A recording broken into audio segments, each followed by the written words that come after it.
Welcome back to another episode of Stacking Dennys. I'm Jordan McAbee of RotoBaller. My co-host Nick Giffen of the Action Network.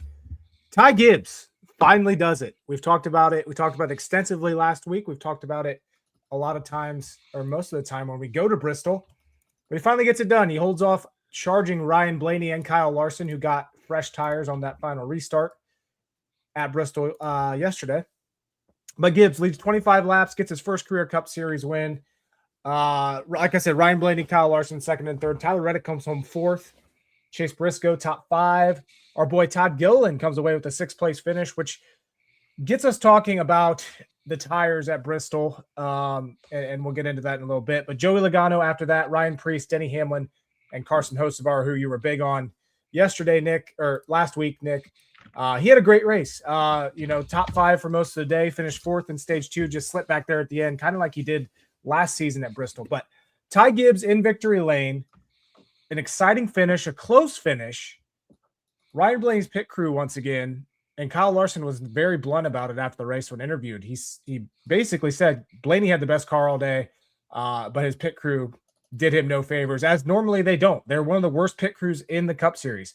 And I've seen a lot of people talking, and I completely agree. I think right now Ryan Blaney is the best driver in NASCAR. But his pit crew is causing major issues from him having significantly more wins. So Ty Gibbs in victory lane, though, what do you think of the race? Because there was a lot of talk, Nick, about the lack of people attending this race. And just before we get into your reaction, I just want to state, I don't think people understand how many seats are available at Bristol, because there was still 70-something thousand people there. Like, the fact that it looked empty was not a bad thing. There was a shit ton of people there.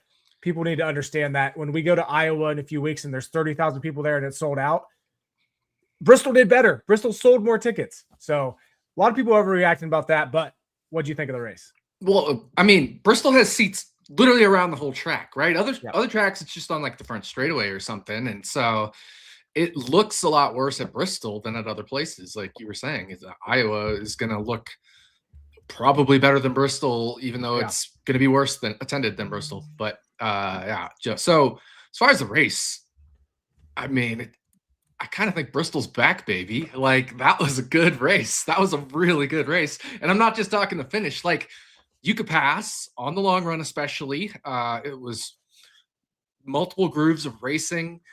It was comers and goers, right? We saw Ty Gibbs start off horribly and then come back to the front and be one of the top 2 or 3 cars at the end of the race. We saw other drivers kind of come and go as well. And it was a really entertaining race, I thought. It's one of the best Bristol races we've seen in a long time, in my opinion. Yeah, and especially without major tire fall off. Like, obviously the high tire wear races that we've had here have produced some great racing, but at the same time kind of ridiculous. This time Goodyear bought a brand new tire. Did not really know what to expect. It was kind of, I would say, in the middle. It was closer to the low wear, definitely closer to the low wear tire that we've had than the high wear.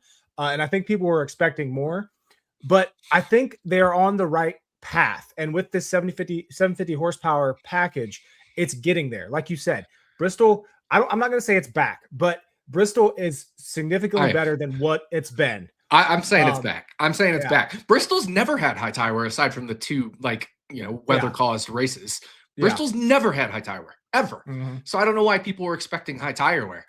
All Goodyear was doing was bringing a tire that was going to be less temperature sensitive and get more rubber into the track at even at cooler temperatures. That the whole idea was for the tire to lay down rubber, which it did. And you could, they showed the before and after from like the start of the race to at some point they're under caution. You could see a massive difference. And especially as the race went on, you see that second groove come in, you saw how dark it got. So Bristol's back. It's 100% back. That was an awesome race. That was an awesome race. And I think people are complaining about the lack of tire wear, but there was tire wear. 2 tires were better than none, and 4 tires were better than 2. It wasn't a massive difference. Sometimes it took 40, 50, 60 laps, but the thing is 60 laps at Bristol, right? That's 20 miles. That's That's 12 laps or something at a mile and a half track, 13 laps, let's say, at a mile and a half track. So, it took 50 laps, 60 laps. Yeah, but that's 13 laps at Kansas. I mean, people are forgetting the fact that we're at a half-mile track. So, and these laps are ticking off real quick. So 60 laps is there's nothing wrong with it taking 60 laps for the tires to really start to show a difference between 4 versus 2 versus 0. That's totally fine. That's how it always is in NASCAR or in any form of racing, because when you have a caution, right, that everything cools down. And so you kind of get a little bit of life in the tires, even if they're older. And we saw that with Todd Gill, and we saw that earlier with Chase Elliott and especially Josh Berry being able to hang on to a spot. And you still had to have a good car to be able to maintain that spot. We saw Chase Elliott take the 2 and he went straight back to 18th place or whatever it was by the end of the stage. So tires mattered. They weren't a monstrous difference, but they mattered. They certainly mattered. And you look at my guy, Carson Hocevar, I'm not saying my guy's I'm a fan of him, but the guy I'm betting on, 0 tire call. And, he didn't, it's one thing to stay out. And I was fine with the call they made to stay out because Ty Gibbs did as well. But it is one thing to stay out and be the second on that strategy, then be the first on that strategy, because then you're in the dirty air. We saw right off the restart, those old tires did him no favors. He slid straight backward. Another restart comes. He goes backward again, finishes in 10th place after being a 5th place car, let's say. He was running 4th by the time those 2 last cautions happened. He was running 4th, pure on speed. I mean, just passing everybody. He was really good, but tires mattered. And this kind of segues into this comment here, and it's something I was going to bring up as you were talking. How does 100 lap tires hold off fresh tires? Here's the thing. I agree to an extent that Ty Gibbs probably shouldn't have won this race with how much older tires that he had. But one, I have to give the kid props. He drove his fucking ass off to win this race. I mean, that was earned. This victory was earned. Also, Blaney, if Blaney had one more lap, he was going to pass him. If Blaney wouldn't have slipped up in, I think he was coming off of turn 2, if he wouldn't have slipped there, he would have passed him. We'd be talking about Ryan Blaney winning this race. So 100 lap tires, Ty Gibbs had to race and do that entire restart perfectly, and he did. And that's why he won, and that's why 100 lap tires held off fresher tires. Now, multiple reasons, though. First of all, it's 33 lap tires if we're at Kansas, right? So again, the lap thing is people want to make a big deal about the laps counter, right? Yeah, people want to make a big deal about the laps, but it's the miles on the tire. And we're at slower speeds at Bristol, so the wear is less naturally than at a place like Kansas or whatever. Plus, it's a concrete track. It's not an asphalt track, so there's less tire wear. Plus, we were getting in towards the evening. We started seeing shade on the track. That's going to keep things cooler, tires cooler, and wearing less and having more grip. And fresh air. I mean, if you're leading, you have the clean air, right? So there's lots of reasons. And the biggest reason is really it's only 33 lap old tires if we're talking a mile and a half track. Now, I say only, but of course, that's still a lot. But you get the idea. It sounds inflated because it's Bristol and it's only a half-mile track. But there's lots of reasons. Concrete, cooler temperatures, clean air, already a low tire wear track anyway. Bristol's never been a high tire wear track. So, and it was a 2-lap shootout. It was a 1-mile shootout. It was literally only 2 laps that he had to hold him off. So, like I said, Gibbs had the preferred lane. He had the high lane. Like I said, Blaney had just a little bit more time. He would have passed him easily. Hell, even Larson, if Gibbs wouldn't have went up and blocked Larson on that final restart, Larson would have flew by him too. So, like I said, Gibbs raced that very well. Yeah, he raced it perfectly. And it's crazy because a green-white checkered at Bristol only gets us into halfway between turn 3 and 4 at Kansas for 1 lap. You don't even complete a lap at Kansas and you've completed a green-white checkered at Bristol. Yeah. That's what we're talking about here. It is such a short distance that all he had to do was hold him off for that short distance with the preferred lane. And the dude drove his ass off, like you said. I also think, and I tweeted this out before the final restart, he had 4 other Toyotas right up there behind him. And I think that helped. And I don't know if that was intentional. If it was, good on them, because I think that was the best move. But he also had that help. Not to say he didn't earn that win. Like I said, I'm not taking anything away from Ty Gibbs' win here. He absolutely deserved it. But yeah, great race there. A lot of different strategy calls. I couldn't believe that more teams didn't try the strategy calls. And you know what? Shout out Alan Gustafson 2 weeks in a row, he has the right strategy call. Now, it didn't work out for Chase this week. He did not have a very good race car, and that's why. But obviously, that strategy worked out well for Josh Berry. It worked out great for Todd Gilliland, who finished sixth. Like, I can't believe more people did not use that strategy that, just was the thing to do all weekend. Yeah, I think those guys like Ross Chastain, AJ Allmendinger, those guys running right in the back half of the teens or whatever. I guess Ross at one point got lapped, so maybe not him. But some of those guys that are on the tail end of the lead lap should have done the Todd Gilliland strategy, take 2 tires. Gilliland was the only one that did. And it worked out. And then he caught the right caution. I mean, he was starting to fade. Like Hocevar had gotten past him. Joey was about to get past him. But then the caution came. And then everybody comes to pit road. Well, not everybody. 5 cars stay out. But everybody else comes to pit road. And all of a sudden, Todd Gilliland has 4 fresh tires again. And is in the top 10 with 4 fresh tires. So, I mean, that's a fantastic strategy call there. Certainly he didn't have a top 10 car, but other teams could have done the same thing. And then again, going back to the Hocevar call, it's like, I get it. You have a chance to win the race if you stay out, Gibbs stays out, and you're able to get him on the restart. Or you can come in and get 4 tires and be on the aggressive side that way, like Blaney did. Now, Blaney didn't end up winning, so 4 wouldn't have been the right call for Hocevar in terms of winning. But I think he would have finished better with 4 tires than he did with no tires, clearly, especially not having the clean air. But hindsight is 2020, right? Like, I don't think either call they could have made was a bad call on the Hocevar team there. It just didn't work out. Yeah. And we'll have that from time to time. That's just but yeah, like you said, we saw a lot of comers and goers. Let's see here. I mean, Gibbs himself was not good for the first half of that race. I tweeted out specifically, I said, Ty Gibbs is garbage today, which was, of course, the time that I went very heavy on Ryan Blaney and Ty Gibbs in DFS. And my fucking downfall this week was I went heavier on Christopher Bell than I did Kyle Larson. If I would have went the heavy on Larson, I would have had a great week in DFS. But I didn't play DFS because I didn't want to have to deal with DFS in this race. And I talked about betting. I only bet Hocevar, and I had my one Bubba Wallace top 10 from running hot. And the only other thing I did was bet Christopher Bell live. And then immediately after I bet I was going to say, you jinxed him so bad. That was the ultimate jinx. You had the Jordan jinx on him as well, but that was the incredible jinx. I literally tracked it in the Action app. I posted it in the Action Discord first, then I tracked it in the app, and then Christopher Bell hits the wall. I'm not even 2 laps later, which again at Bristol is it's less than 30 seconds. Yeah, I was gonna say I saw the notification come on my phone that you bet it, and then literally I'm watching and I see him hit the wall, and I'm like, you gotta be kidding me. I know, right? So I took it super light this week just because of the nature of this particular race. There were a lot of question marks coming in, and I didn't want to get too heavy. I probably should have taken Gibbs live like you did. But I was done betting at that point after the Christopher Bell thing. Yeah.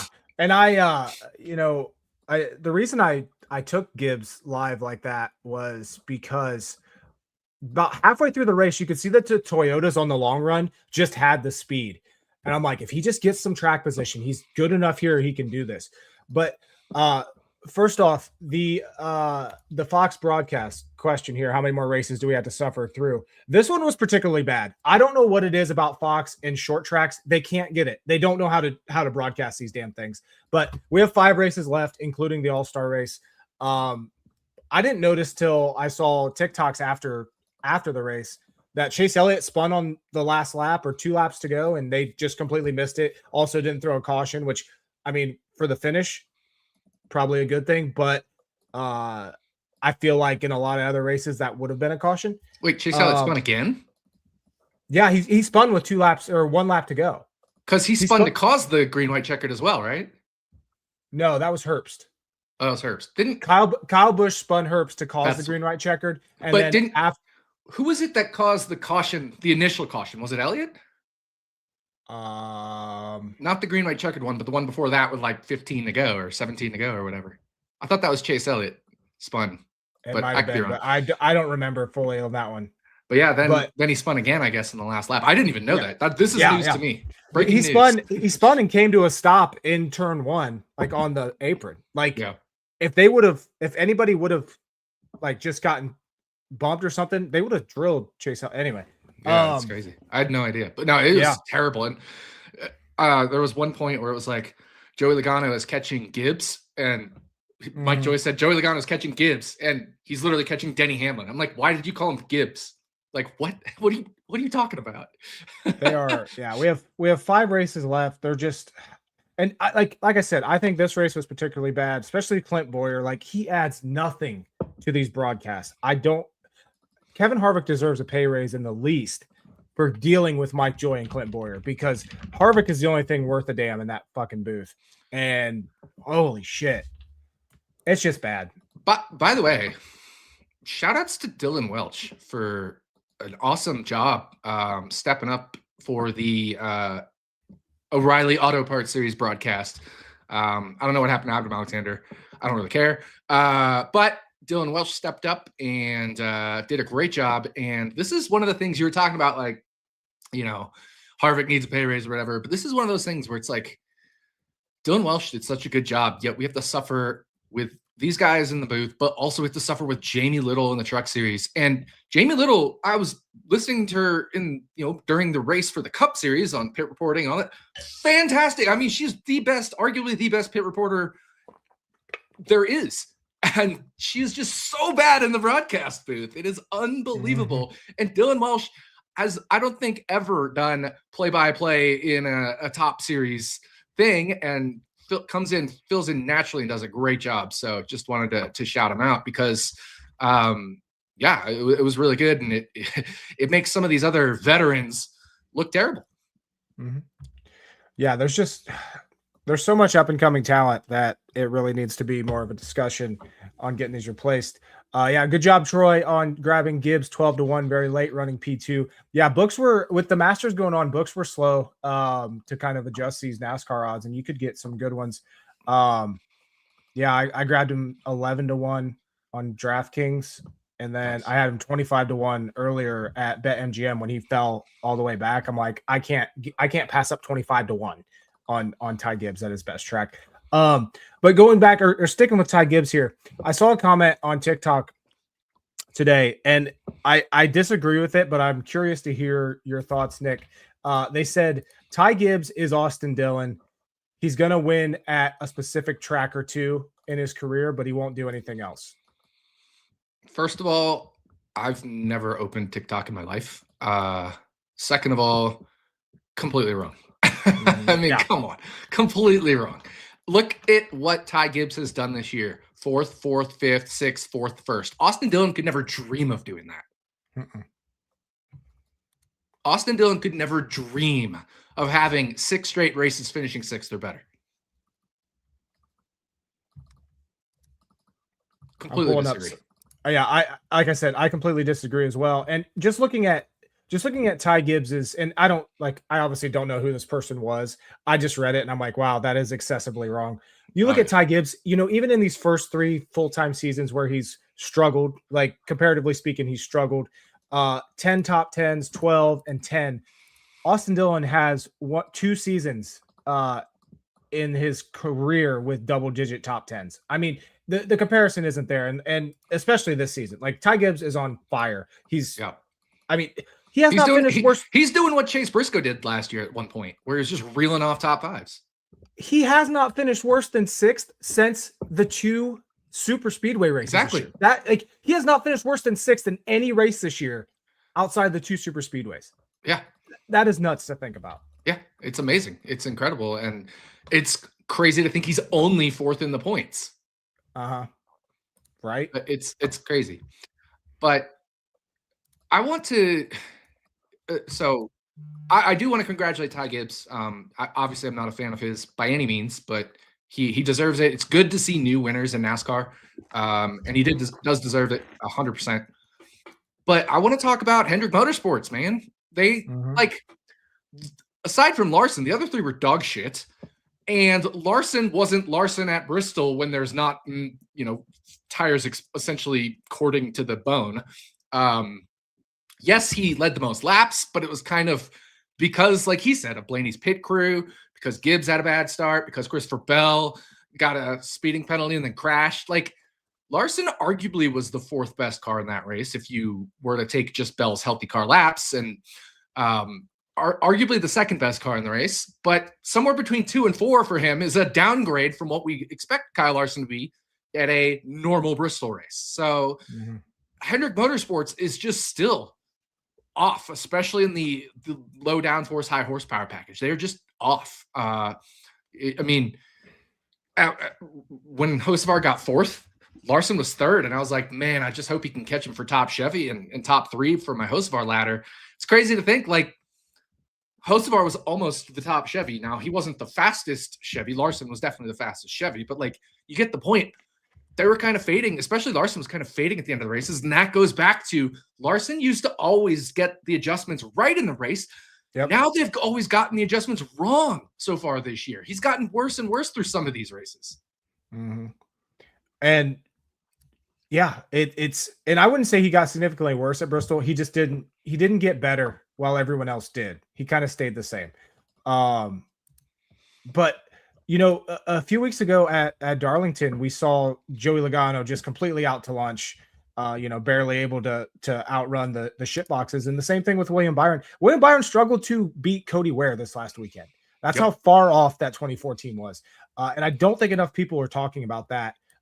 Obviously, these teams have bad weeks, but that is just like, imagine being on that team and walking into Monday meeting. Like, that's a bad week. But yeah, sticking here with the rest of the finish here. Any other surprises you have from Bristol? Were you surprised that Denny Hamlin he finished third in stage 2, but were you surprised he wasn't more of a factor in this race? No, I wasn't surprised. I kind of just, once we saw practice, I was like, it's going to be the Blaney and Larson show. Yep. I really thought that. And, I knew. Let me pull up my flags from practice because I don't remember them off the top of my head. All right, I just got it here. Yeah, I thought Blaney, Larson, Bell, and Hocevar from practice were arguably going to be the 4 best cars. And arguably they would have been, other than Ty Gibbs, who outperformed his practice, but also because he has just an insanely good track history here. And Ty Gibbs definitely had, just from the practice data, I know tire deg wasn't very high, but he was really good in practice on the degradation metric that I have. So I really thought there was going to be a big 5 of Blaney, Larson, Hocevar, Bell, and Gibbs. I thought Hamlin was going to be 6th in the race. Now my model still had him in terms of win probability. Post-practice and qualifying, it had Blaney 1, Larson 2, Hamlin 3, and then, sorry, I need to filter and sort it correctly. Had Blaney at 13.5. Hamlin actually was 2 at 10%. Larson 9.7%. And then it was Gibbs and Briscoe in 4th and 5th for win probability. So my model still liked Ty Gibbs, just barely above Chase Briscoe. It liked Gibbs above Briscoe early in the week, but the gap closed after Briscoe put it up, in 3rd place and Ty Gibbs in 5th place. So it closed a little bit. Practice wasn't actually a big factor in my model this week, but it was mentally for me maybe a little bit of a bigger factor. Bristol, practice is weird at Bristol because of all the traffic and stuff like that. Yeah. So it can be a little misleading, and just the lack of tire wear. And there were cautions in those, so it kind of made things a little funky as well. Both sessions had a caution. So yeah, I'm not surprised Denny Hamlin was like a borderline top 5 car, because that's kind of just what I thought he was going to be this weekend. Yeah, Christopher Bell, obviously he had those issues early, but I would argue he had a better car than as good of a car as Kyle Larson. He was flying through that in that first run. Definitely would have been a contender there if he didn't have those issues. But going back to Blaney and in his race, and this is now, I think this is going to become more and more of a topic as the season goes on. When will they make a pit crew change? Because I even saw a video comparing Todd Gilliland's pit crew to Blaney's pit crew, which Gilliland has a Penske training pit crew or like developmental pit crew. and they were so much better. And it's almost to a point I couldn't believe. I think it was Jeff Gluck. I responded to the tweet. I think it was Gluck that pointed out that like Blaney's lost his pit crew's lost him 30 something spots on pit road this year. And I responded, I'm like, I can't believe 11 today. Yeah. That it was only 11, or it was already 11 yesterday. During Bristol. Yeah. So like 30 seems low, but do they make a change? Because I would argue right now with how they're running, yes, they're not getting wins. I would argue that they don't have to right now. And they can just ride this out and hope that they get better. But this has been an issue with Ryan Blaney in that 12 team for what seems like years. I know at least last year they were bad. I don't remember 2 years ago, but this is just a constant issue. Mm-hmm. And I don't know what team. And we don't see the issue. We don't see the issue with Joey Logano. We don't see the issue with Austin Cindric. But do we not see the issue because they are not running up front? Well, no, because the data also backs that Blaney's crew is worse than those two crews. I mean, it's literally just in the data. So the question comes when we get in the playoffs, and if all three Penske cars in the playoffs, which is certainly possible with how well Austin Cindric is running this year. I think he got a worse finish than he kind of deserved in 16th there. But let's say all three Penske cars make the playoffs. They probably just have to stand pat with the crews. But then the question comes, well, where does Blaney get, help for his pit crew? Do they swap with FRM, who they have an alliance with? Do they just wait till they're halfway through the playoffs? And once, Austin Cindric's mathematically out of it, essentially, they give him Cindric's crew or something. Like what happens? Because, it can't stay like that for Blaney to win a championship. He can still win a championship with it, but it's going to make it a lot harder. And you don't want it to make it yourself harder to win a championship because that pit crew is absolutely not performing. And it's week in and week out, they are not performing. Yeah. And I understand the argument of people saying, well, they just need to give Blaney the best pit crew. And I understand that, but they're also, you have to look at it as an entire organization. And if let's say Cindric right now has the best pit crew. Cindric is getting better finishes because of his pit crew. If you take that away from him and give him to Blaney, yes, it's going to help Blaney, but is it going to be enough to actually get Blaney out that much better to where it's going to significantly make Cindric worse? And all of a sudden now we're talking about Cindric not making the playoffs potentially because he's on the edge. Whereas Blaney's like perfect. There's a lot of money. There's a lot of money to make the chase. Exactly. So that's why I do not see Penske making a huge change until the playoffs, because they need to keep as weird as it sounds, they need to put their best pit crews on Cindric and Logano, depending on where they're at, or that's where they need to put their focus. The only argument you could make is like, well, to really increase Blaney's title chances, you also want him to finish as high in the regular season points as possible, because that's points for the playoffs. So but at the same time, you can't hurt Cindric. So realistically, it would have to come from Logano, but he's not safe. He's 12th. So they're kind of in a bind. They're kind of just in a bind of what to do, because they have three cars and all three cars are important. And look, Blaney's sitting second in points. It's not like this has killed his point standings. And even with a better pit crew, he would still be second in points because Tyler Reddick has 4 wins. I was going to say, if when you're talking about Blaney's regular season finish and how important that is, if Tyler Reddick didn't have those wins, Blaney would probably be leading the points. That's just where we're at. So I think that's why I don't think there's going to be a change. I just don't. And we're gonna talk about it probably every week that Blaney's pit crew sucks. But I'll say this: as bad as Hendrick Motorsports has been, and I guess we're kind of getting into point stock. It's crazy that they're still 5th, 6th, and 7th in points. I agree. Yeah, and it's crazy. Yeah, I mean, you wouldn't even think so. Like, as down as we are on them, you and I both. Chase Elliott obviously has that win, and then Larson and Byron are there. I mean, they're still ahead of guys like Christopher Bell. Bubba Wallace, who had a strong start to the season with all those stage points. They're still right there. They're not super far behind. Like, as good as Ty Gibbs has been, 5 top 5s this year to lead the series, he's only 17 points ahead of Chase Elliott. So, as bad as Hendrick Motorsports is or has been, they they're certainly well within striking distance of being their normal self. And I mean, it's Chase Elliott. He is, aside from Bristol, he is Mr. Consistency. He's maybe not the best, but even on the bad days, aside from Bristol, he's still in the mix for a back half of the top 10 or at worst, like a high teens finish usually.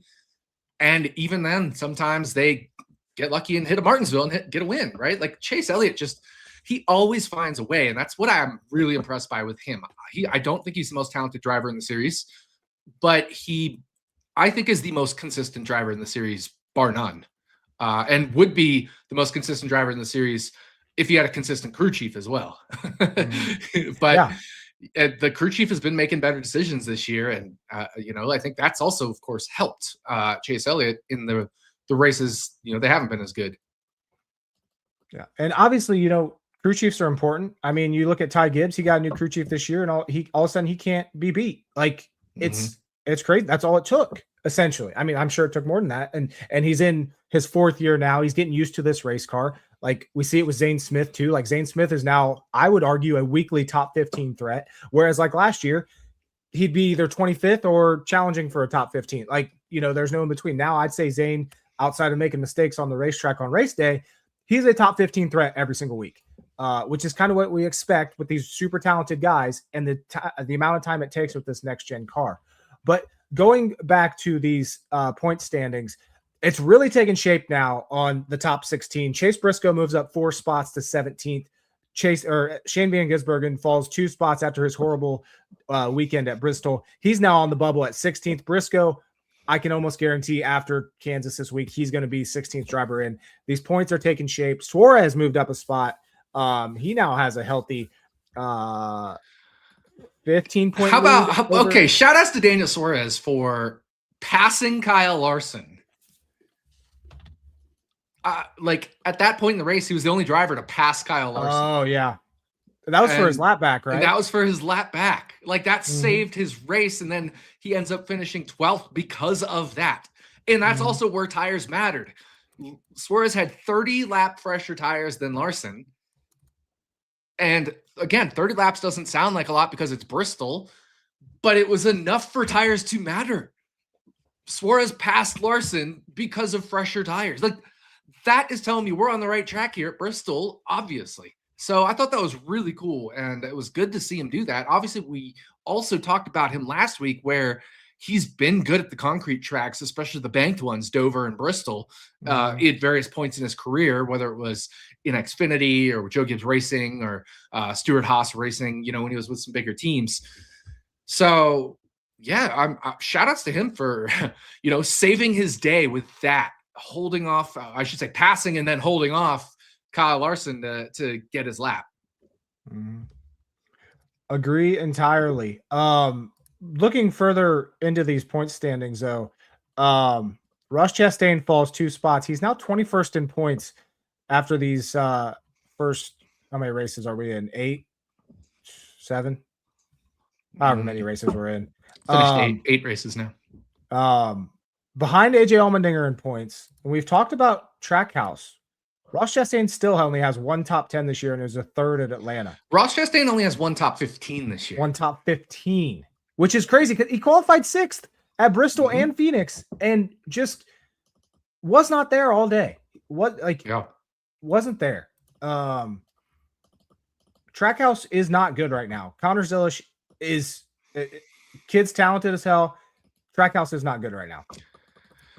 I'll say this, big W for my model on Connor Zilish, because I looked at his practice stuff and I was like, man, I'm impressed.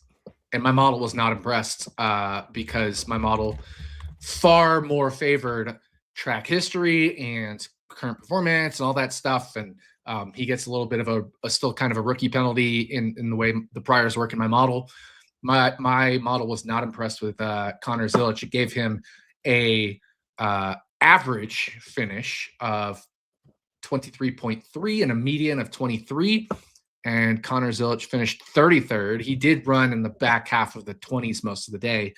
But when I say it gave him an average of 23 and a median of 23, that's a little misleading because that's just like his average finish and his median. But in terms of rank, for average finish, right? Because like Blaney's average finish was the best of the bunch in my model, but it's 11.5 because it's Bristol where there's a 20% DNF rate, right? So 20% of the time a driver's going to DNF at Bristol. Like it could have, we saw Blaney almost get caught up in a wreck at one point too. And Blaney almost himself wrecked at one point. Like, but in terms of rank, my model had Connor Zilich's average finish ranked 33rd out of the 37 drivers, and he finished 33rd. So, like, big W model, right? Like, I overwrote my model in my DFS article. Bad call by me, because my model said he is ranked 33rd in average finish. And I overwrote it because I was like, man, that dude's practice looked really good on the long run. And they even brought the car in early because they were happy with it, and they didn't go back out. So but that didn't work out at all. You remember how you were doing pretenders and contenders when it came to practice speeds? Mm-hmm. I think Zilich is perpetually a pretender because he always practices better than he races. Other than Darlington. Darlington, he raced almost just as well as he practiced. I was really high on him, if you remember, but I agree with that. And honestly, right now, I can pretty much just say HMS and Trackhouse are the pretenders, right?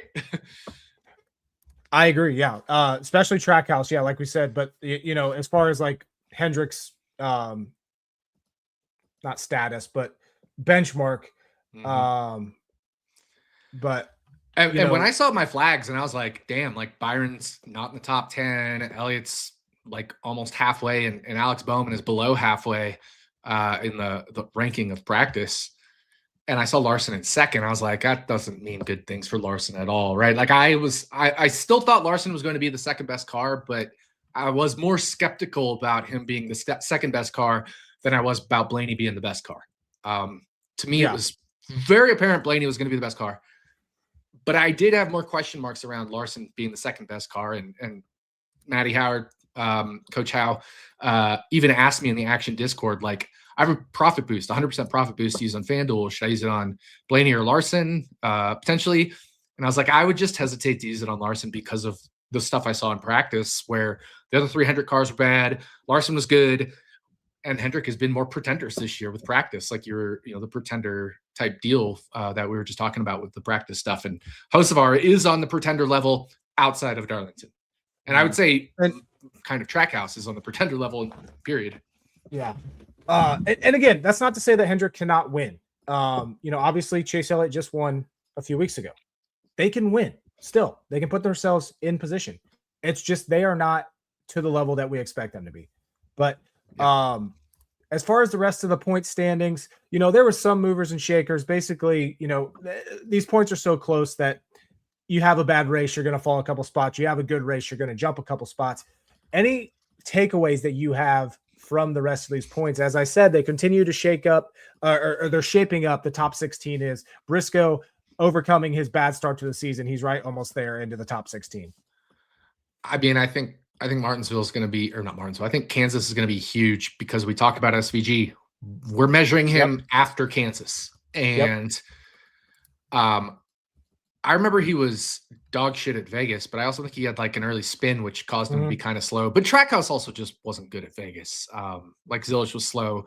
Ross, who's notoriously been good at Vegas, was slow. Yeah, I think SVG would have been slow anyway.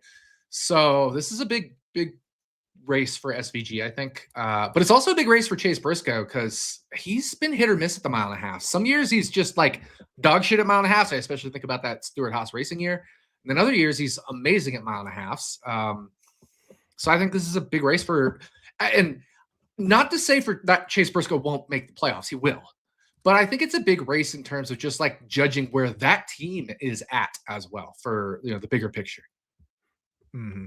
I completely agree. I think Kansas is going to be a good barometer of moving forward. It's our second 1.5 miles, the traditional 1.5 miles track of the season, and it's the second race in the higher, or the bigger than mile track, or whatever is mile anything 1.5 miles or bigger track package. Yeah. And obviously, we had the Vegas race earlier this year. Denny Hamlin won it. Chase Elliott, William Byron, top 3. Christopher Bell was up there, and then Ty Gibbs. But going to Kansas, we talked about. And are you ready for Kansas now? I'm assuming. I'm just gonna real quick scan the points. I don't think there's a whole lot more talking points outside of Ross is sitting 21st. We already addressed that. Everybody else we kind of expect to just not be up there anyway.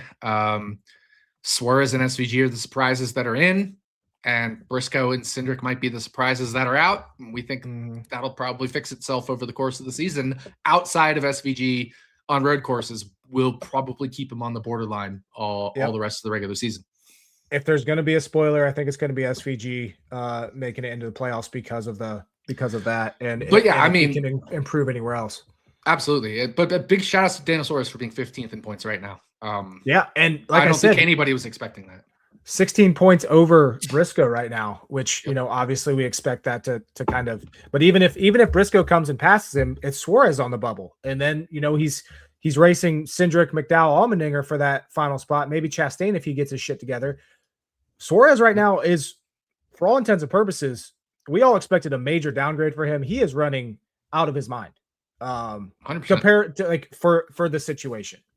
Oh, 100%. I mean, that's not a question. And let me just pull up Suarez's data from this year in terms of flags, because I'm very curious, just how he's running, because we don't pay attention to him necessarily that hard every week, every day, whatever. So I'm just kind of stalling here as I filter the data.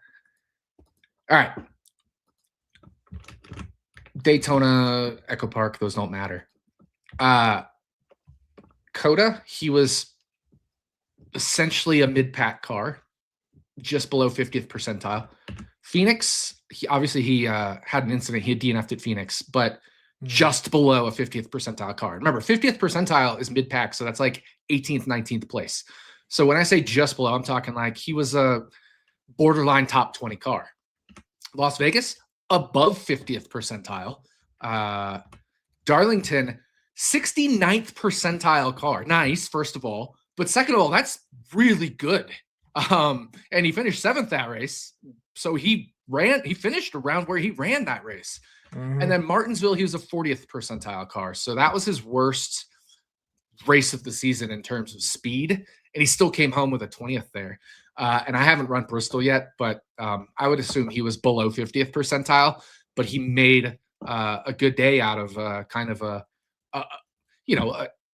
I would say for him a bad day, because it probably was his second worst race of the season outside of Martinsville. But at the same time, I mean, if your second worst day is still being a borderline top 20 car, or slightly worse than a borderline top 20 car in this case, that's pretty good. He's a top 20 car this year. Just for flat out. He's a top 20 car this year. And average finish wise, he's on pace for his best season in the Cup Series. Which is crazy considering he raced for Stewart Haas Racing, Joe Gibbs and Trackhouse. And Trackhouse, who could win races. Yeah. So Daniel Suarez he's on I would call it a revenge tour at this point, after getting slided so much. But I think he's found a good ride with shit. Why am I blanking right now? Spire. Gosh. He's found a good ride with Spire, and I think we're both on the same track of Spire has a very bright future, and Spire's performing. McDowell's 19th in points, right? I mean, that's nothing to sneeze at. I don't think McDowell has been as quick as 19th in points, but I could be wrong. Let me look at his numbers. Yeah, McDowell 69th percentile, funny, nice. At Coda, 50th at Phoenix, so literally mid-pack, 36th at Vegas, 49th at Darlington, 47th at Martinsville, and I think he was probably in the 30s here at Bristol. He was not good at Bristol this past weekend. And it's interesting because I got pinged in the Roto Grinders Discord, and people were asking why I was so low on McDowell, because he really popped in the lap averages. But Bristol's funky, right? Bristol, we run 50, 60 practice laps. So if he's popping in the 30 lap average, remember, the first 10 laps make up 1/3 of the 30 lap average. And he took off fast as shit. But after lap 10, he was garbage in practice. He was slower in practice than Connor Zilic after lap 10. After 10 tire laps on each. So, and then I plotted like versus the median of group 1. So the median means the middle, the 50th percentile of just group 1. We know group 1's the worst of the two groups. And he was above the median after 25, 30 laps, something like that. Or maybe it was 40 laps, whatever. But you get the idea. He was above the average driver of 19 car group, because we had 37 drivers. Above the median, I should say, not the average. And at that point, after 45 laps, which is what I'm thinking of, he was the worst of the remaining cars that ran beyond 40, 45 laps in his group. So people ask, why was I low on McDowell when he's popping in the lap averages? Twofold. Lap averages make up, the early laps still make up the lap averages. Threefold, really. There's a lot more laps at Bristol than 30 laps in practice. And we have to group adjust these things because group 1 went out on the green track where they were laying down ridiculously fast lap times compared to group 2. So you have to adjust those early laps down. And there's statistical ways to do that. And when you do that, especially with McDowell, who is so fast on the early laps, that penalizes him the most of all people. And he didn't look good. And I was right. He wasn't good in the race. So, yeah, I mean, it's just one of those things where that's why flags is so fucking good, because it is so misleading to look at lap averages. Look at Bubba Wallace. Again, popping in the lap averages. My model had him as, below average in flags. Now you add in his track history, his car, his type history, all that stuff, his current performance. It still had him as a good car this past weekend, but it only had him as like a 12th place car, and that's kind of around what he was, So I was fine with 2-1 for a top 10. If you were going to be a top 10 car, I should say, if you're like a 10th, 11th, 12th place car, 2-1 is great for a top 10. Because, I mean, you're almost a coin flip to finish top 10 if you're a 10th-ish place car. So I was very happy getting 2-1 on Bubba after seeing practice and qualifying in my model. But I didn't think he was anything more than like a borderline top 10 car after practice, because flags just does amazing adjustments. It is practice flags is the fucking coolest shit in NASCAR. I'm sorry, I'm patting myself on the back. I just think it is. I'm proud of it. I'm allowed to be proud of it. Another one, and the opposite, you talk about people that look good in lap averages and then weren't actually that good. One of the opposite this weekend, by the way, I fell, like, hands up, I fell for the McDowell trap. I was too heavy on McDowell as well this week. But one person on the opposite end of that was Christopher Bell. And I pointed this up in my DraftKings write-up, and I don't remember. Here we go. Where he was in your flags. Okay, he was fourth. High. Yeah, he was fourth. But you look at his lap averages. He went from, I think he was 12th in 10 lap average to then 23rd in 15 lap average. And I tried to explain this in my article. I said, when that happens, typically, like, he either ran into traffic, he had a bad lap or two. So you look at these long lap averages and you're like, oh, Christopher Bell has the 15th best 30 lap average. Okay, analyze it all, because if he goes from 12th best 10 lap average, and I'm making these numbers up, I know they're close, but they're not exact, right, to 23rd, 15 lap average, to back up to 12th, 30 lap average, he has a very good race car. It's just those laps screwed him. And that's the opposite of it. And he did. He had a great race car. He had a much better race car than practice showed. Christopher Bell. Absolutely. And he was, not only was he good in flags, but if you look at my other metrics, he was, sixth in long run speed, but in consistency, he was second. So outside of, like you said, one or two bad laps because of traffic, my model actually removes any like clear traffic laps. I have several layers of protection of making sure there's only real laps. And once you remove those, his consistency across the real laps was second to only Alex Bowman, but Bowman was slower, in the data. Yeah. So it was Christopher Bell's tire curve was extremely smooth, which is what you like to see.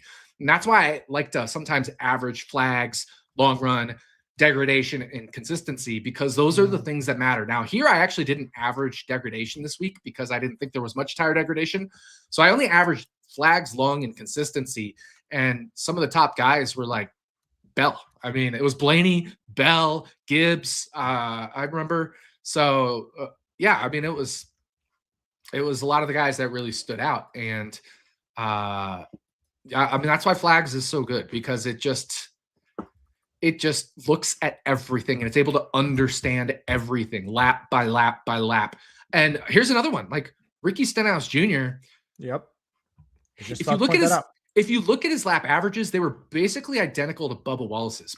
But Ricky Stenhouse Jr.'s lap averages came starting at lap, was it like 16 or something? Because the first 10 or 15 laps, he came in once and then he had like a really slow lap because of probably traffic or something. So when you actually look at his consecutive lap average, where he made his best consecutive laps, it started at lap 15 to lap 34 or whatever for his 20 lap average. But that was almost the identical time to Bubba Wallace's 20 lap average. And his were from laps 2 or whatever, 3 to 21 or 22 or whatever it was. So we're talking 12 laps later on tires was Stenhouse's 20 lap run, which was identical to Bubba Wallace's, but he had 12 lap older tires, which isn't a ton, but it's still not nothing. Yeah. Good comment here. Would have loved to see what Bell could have done if he didn't have problems. I agree. I think it would have been a crazy great battle if we got Blaney versus Bell versus Larson plus Gibbs there in the end. Like that would have just been it would have made a very good race even better if Bell didn't have those issues. But it's something to remember in the fall just how good Bell's car was in this race, because I like he's going to be a contender and he could get knocked down a bit just because of his issues in this race. But totally. All right, moving on to Kansas. We talked about Hendrick Motorsports and their struggles. They have been very good here at Kansas recently. Kyle Larson over the last 4 races has 2 wins. Chase Elliott has 1 win. And then Ross Chastain is the other winner over those 4 races. So 4 Chevrolets in victory lane over the last 4 races here at Kansas. Before that was Tyler Reddick winning in 2023. I have not pulled up the odds. I'll have to do that quick. But we have a lot of clear contenders that are always fast or seem to always be fast here at Kansas. And one of the bigger obviously one of the tracks that are very similar to Kansas is, sorry, I hate this new Google Chrome where it splits if you move. I hate it so much. And I just did that, so it just threw me off as I'm trying to look at this at the same time. But we just had Las Vegas a month ago. Denny Hamlin pretty much dominated that race. 70 points, great race for him. Christopher Bell started on the pole. He led 31 laps. Larson was up there. He led 62 laps. A lot of the same people that are good, obviously, at Las Vegas are good at Kansas. It's a sister track. Is there any reason to think why we shouldn't be leaning super heavy on the Las Vegas results from last month to kind of predict how this weekend's race at Kansas is going to end up? I think we have to. I mean, it's the only race we've had in this package, especially with the Chevys. Hendrick Motorsports is usually amazing at Las Vegas, and they weren't bad. They were 3rd, 4th, and 5th in flags. And the other car was Allgaier, which, for Justin Allgaier to hop in a Hendrick Motorsports car at Kansas and just do what he did. That was his first race, remember, for that car, because Alfredo ran the race before at Phoenix. But Hendrick Motorsports was good. They weren't elite like they normally are in terms of like super dominant, especially Larson at Vegas, but they were 3rd, 4th, and 5th in flags, and Allgaier was very good. So I do think we have to consider Hendrick Motorsports this week, but traditionally it's been JGR and Hendrick Motorsports at Kansas and Vegas, but it's been more Hendrick at Vegas and more JGR at Kansas. So I'm still leaning JGR this weekend by quite a bit. But I think we have to use Las Vegas. And I already had, I was ready. I had Las Vegas flags pulled up already. There we go. Now, the one person that has a very good track record, or especially here at Kansas, that's not in these two groups of Joe Gibbs Racing and Hendrick Motorsports, is Chris Buescher. He finished 6th at Vegas earlier this year. Over the last 4 Kansas races, he's finished 15th, 8th, 11th, and 2nd. That super close finish that Kyle Larson won there in 2024. But one team that I am particularly keeping an eye on this weekend is going to be 23XI, because we know how good they were a few years ago here at Kansas. They kind of took a step back last season.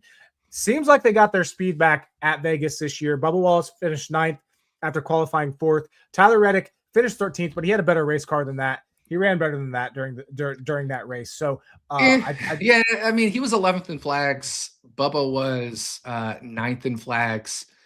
If I look at maybe adjusting the adjusted versions, Reddick was 11th and Bubba was 12th, actually. So, I mean, they were borderline top 10 cars, and they both finished borderline top 10. I was thinking of a different race with Reddick. Yeah. He did finish 6th in stage 2, but yeah, he was, now that I remember it, he was on the back half of that top 10 for a lot. But I agree with your premise. Like, they used to be the dominant team at Kansas. Yes. For the early part of the next gen era. And then there were like 2 years ago, 2024, when they switched the bodies, they kind of just started falling off at Kansas for whatever reason. 23XI did, specifically, not Joe Gibbs Racing, but specifically 23XI. Yeah, you look at 2024, all of a sudden, Bubba Wallace is finishing 17th, and then last year, well, he DNF'd, and then 5th. So they kind of got it back together that second Kansas race last year, at least in terms of Bubba and finish. I haven't pulled up flags. Reddick finished 7th, and I was going to pull up flags from that race. I just need to pull up a second version of this data set because, I have Vegas filter open. So let me pull Kansas last year, the second Kansas race. Kansas, and the second of the 2 races. And let's do flags. I'm just going to do the raw, not the adjusted version, because they're both close enough, but you get the idea. So yeah, last year in the second Kansas race, Reddick was 7th, Bubba was 8th in raw speed flags, and in adjusted speed flags, Reddick was 7th and Bubba was 9th. So yeah, 7th, 8th, 7th, 9th.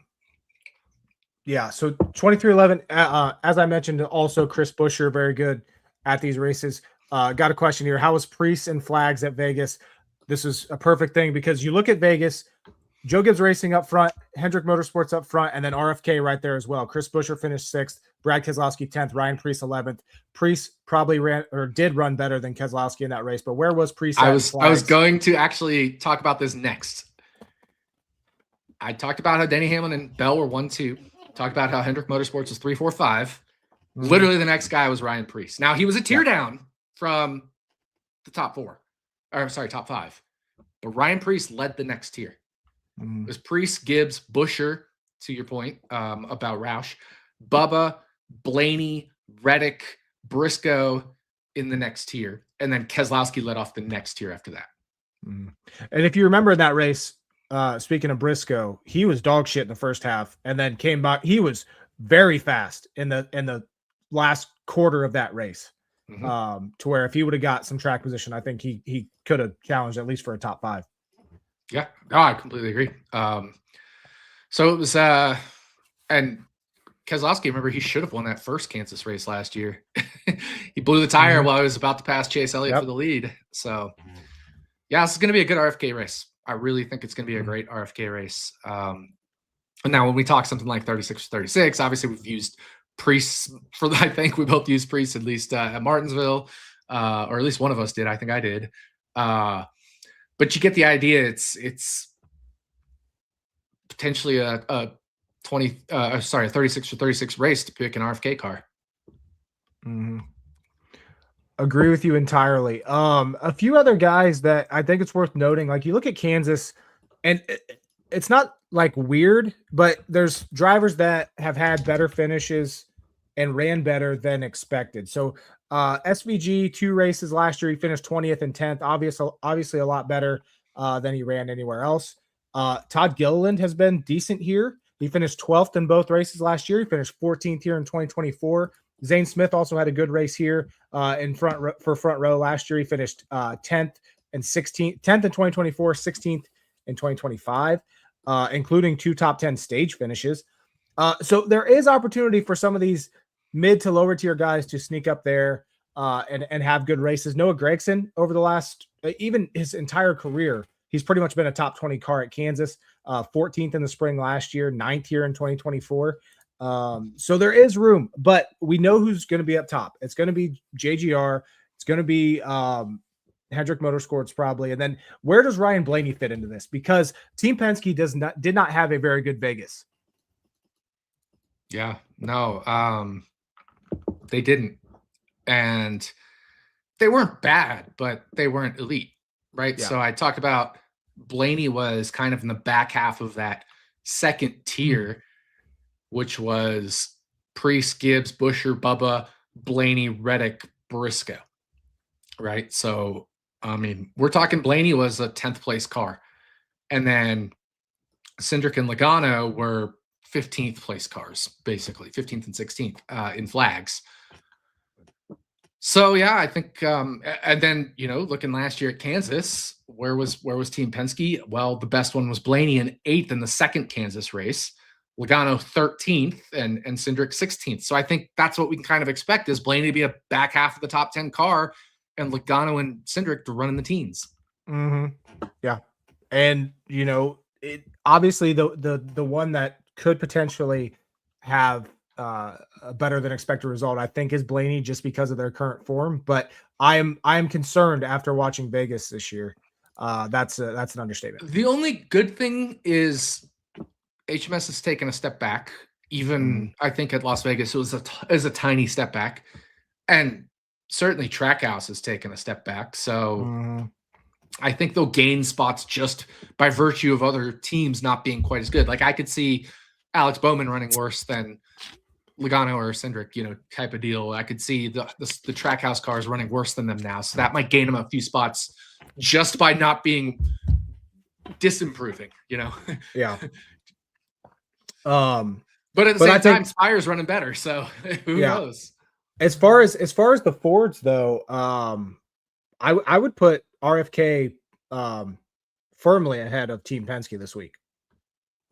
Oh, absolutely. Not by a ton, but like they're firmly ahead. As a trio versus a trio, I would put RFK ahead of Penske. 100% agree. Obviously Alex Bowman's return to the Cup Series last week did not go very well. If he's going to turn it around though, you got to think that it's going to be at Kansas. He has 11th or better in 7 of the last 8 races here.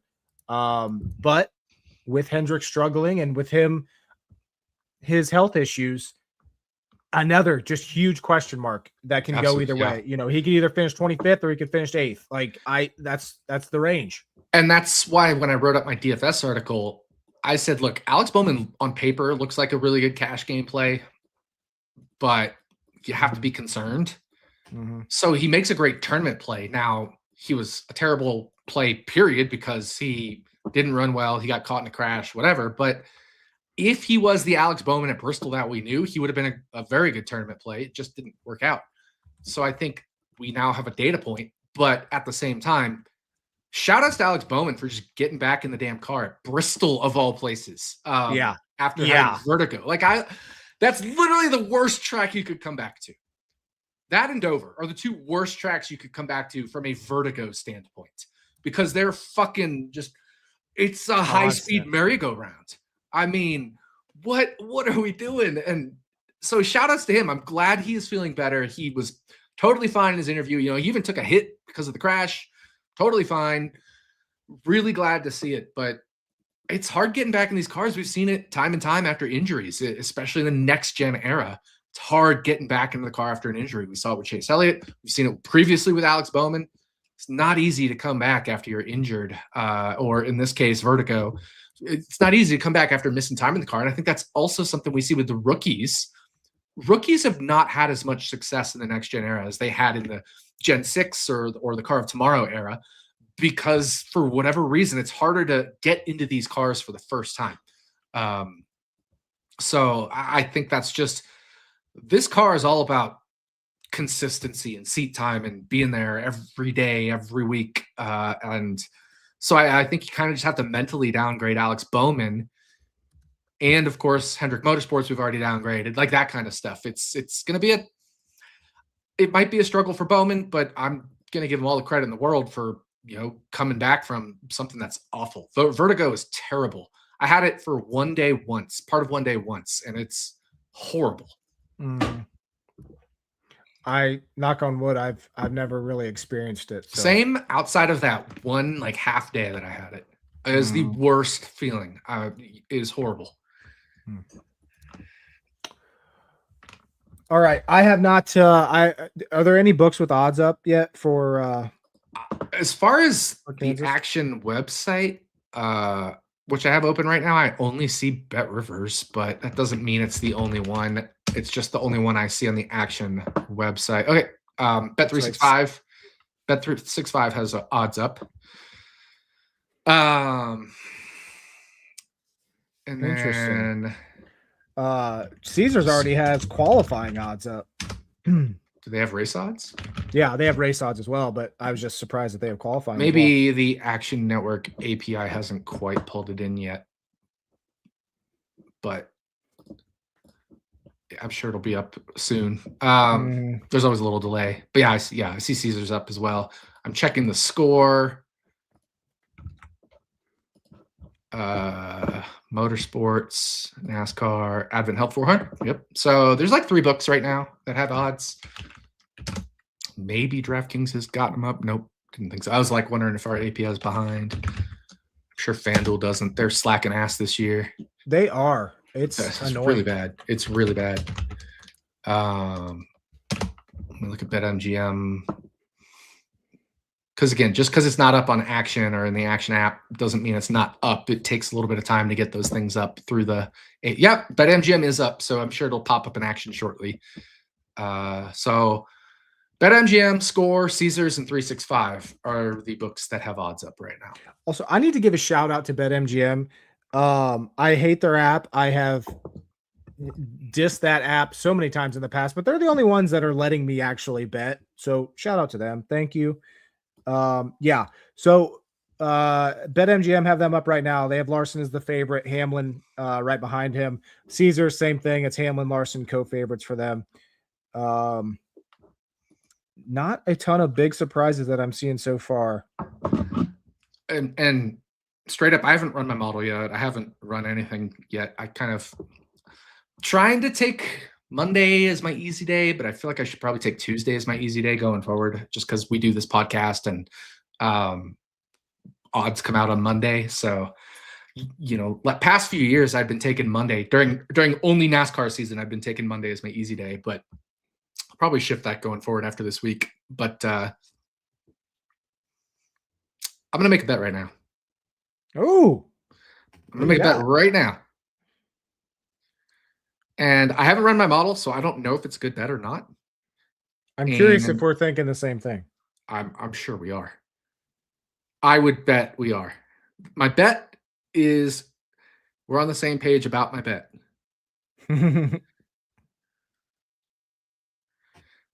Just gotta do my login. Some of these apps, they'll log you out like even with your biometrics after like 30 days and shit. Yep. Hate it. It's annoying. It's annoying as fuck. But all right, I'm over at the Score. I'm going to put the max that I can on Chris Buescher to win. Ooh. Whatever I can get on it, which is not a lot. Taking Chris Buescher 25-1. I'm not going to track it because I'm waiting for more books to post odds. Plus, I can only get less than $10 down on it. But I just bet Buescher 25-1 there. So yeah, I just made a bet. Not going to track it. Kind of a Stacking Dennys listener special like we had last week with Carson Hocevar, top Chevy, I think it was. Do not hate that bet at all. I didn't pull up the Score yet. I was on MGM. He's at 22 on MGM. I would not be surprised if Buescher's like top 5 in my model. I would not be surprised at all.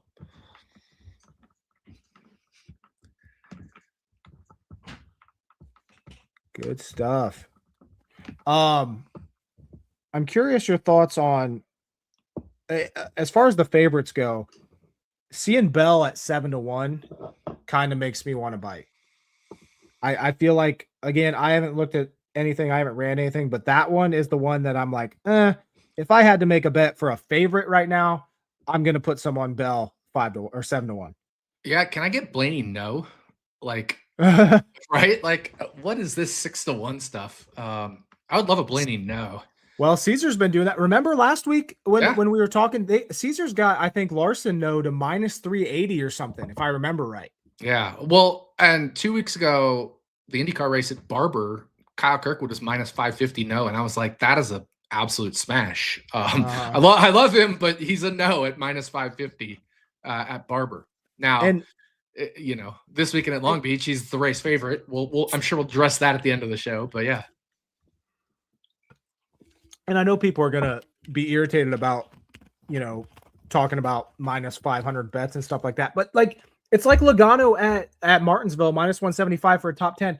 I'm betting that every single time based on what we saw in practice, because this was after practice. Based on what we saw in practice and his track history, I would bet that every single time. Because the other day, it's still like a 52% ROI on your money. Absolutely. By the way, once again, shout outs to Circa. They didn't have top 10s this week, but they had matchups, and I didn't win both my matchups. I bet 2 matchups at Circa. I bet fucking Ryan Blaney over William Byron at -245.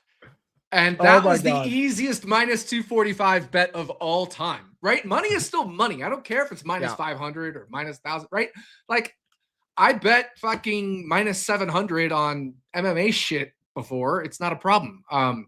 I'm going to lose my Javikir Sindarov bet for the Candidates Chess Tournament, which was -700-ish. But as long as you win, if you're betting -700s, as long as you win like 9 out of 10, you're still making money, it's fine. But I would absolutely bet Ryan Blaney at -750, 800, whatever it is for Kansas this weekend. 100% I would. I have no problem doing that. And again, it's not like Blaney hasn't had good finishes here before. He finished 3rd here last spring. He finished 4th last in the fall of 2024. But here's the thing. Blaney does not run well enough here to win. He does not lead. He doesn't get up front. He kind of just gets there at the end. And yeah, I agree with you. I don't think Blaney's a contender this week, especially after seeing Vegas. And the pit crew. And the pit crew. I mean, that's another thing. Comment here from Coach Hal. Really missed DraftKings fastest laps and most fastest laps markets. I know. They were so bad at pricing them. But you can't get anything down on those anymore. I know. Even if they had them up, they started limiting the shit out of those markets specifically because they realized they were getting fucking rocked. Yeah, they were. And they started putting really shitty odds and holds on those. Like at the super speedways where there's 40 drivers, they were making the longest drivers 50-1, and it was like 7 of them at most 7 of them. Like it just, even if they had them up anymore, I don't think they'd be bettable. No, I agree. I agree entirely. Heim time this week. Yeah, Corey Heim's is racing for 23. It's Heim time every week. Man, wherever he's racing, anywhere, it's Heim time. What did you think about? Did you watch the truck race? Speaking of Corey Heim, I saw the incident. What'd you think? I don't know. It's a close call. I agree. I like people that are complaining how egregious it was. I didn't see it as that egregious. I would argue so, but I also could see where people think it was, Yeah, I see both sides. I'm just leaning on the side that it wasn't. I would argue that Kyle Busch's bullshit at the end of the Cup race was worse, and that Kyle Busch deserves to be parked for that.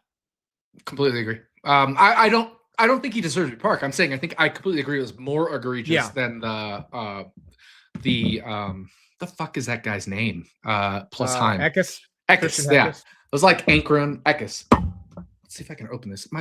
I didn't bring a bottle opener, so let's see if I can just... Boom. Is that a cold snap? It is. Oh, I love cold snap. It's so good. They have a limited time release of it right now. Yeah.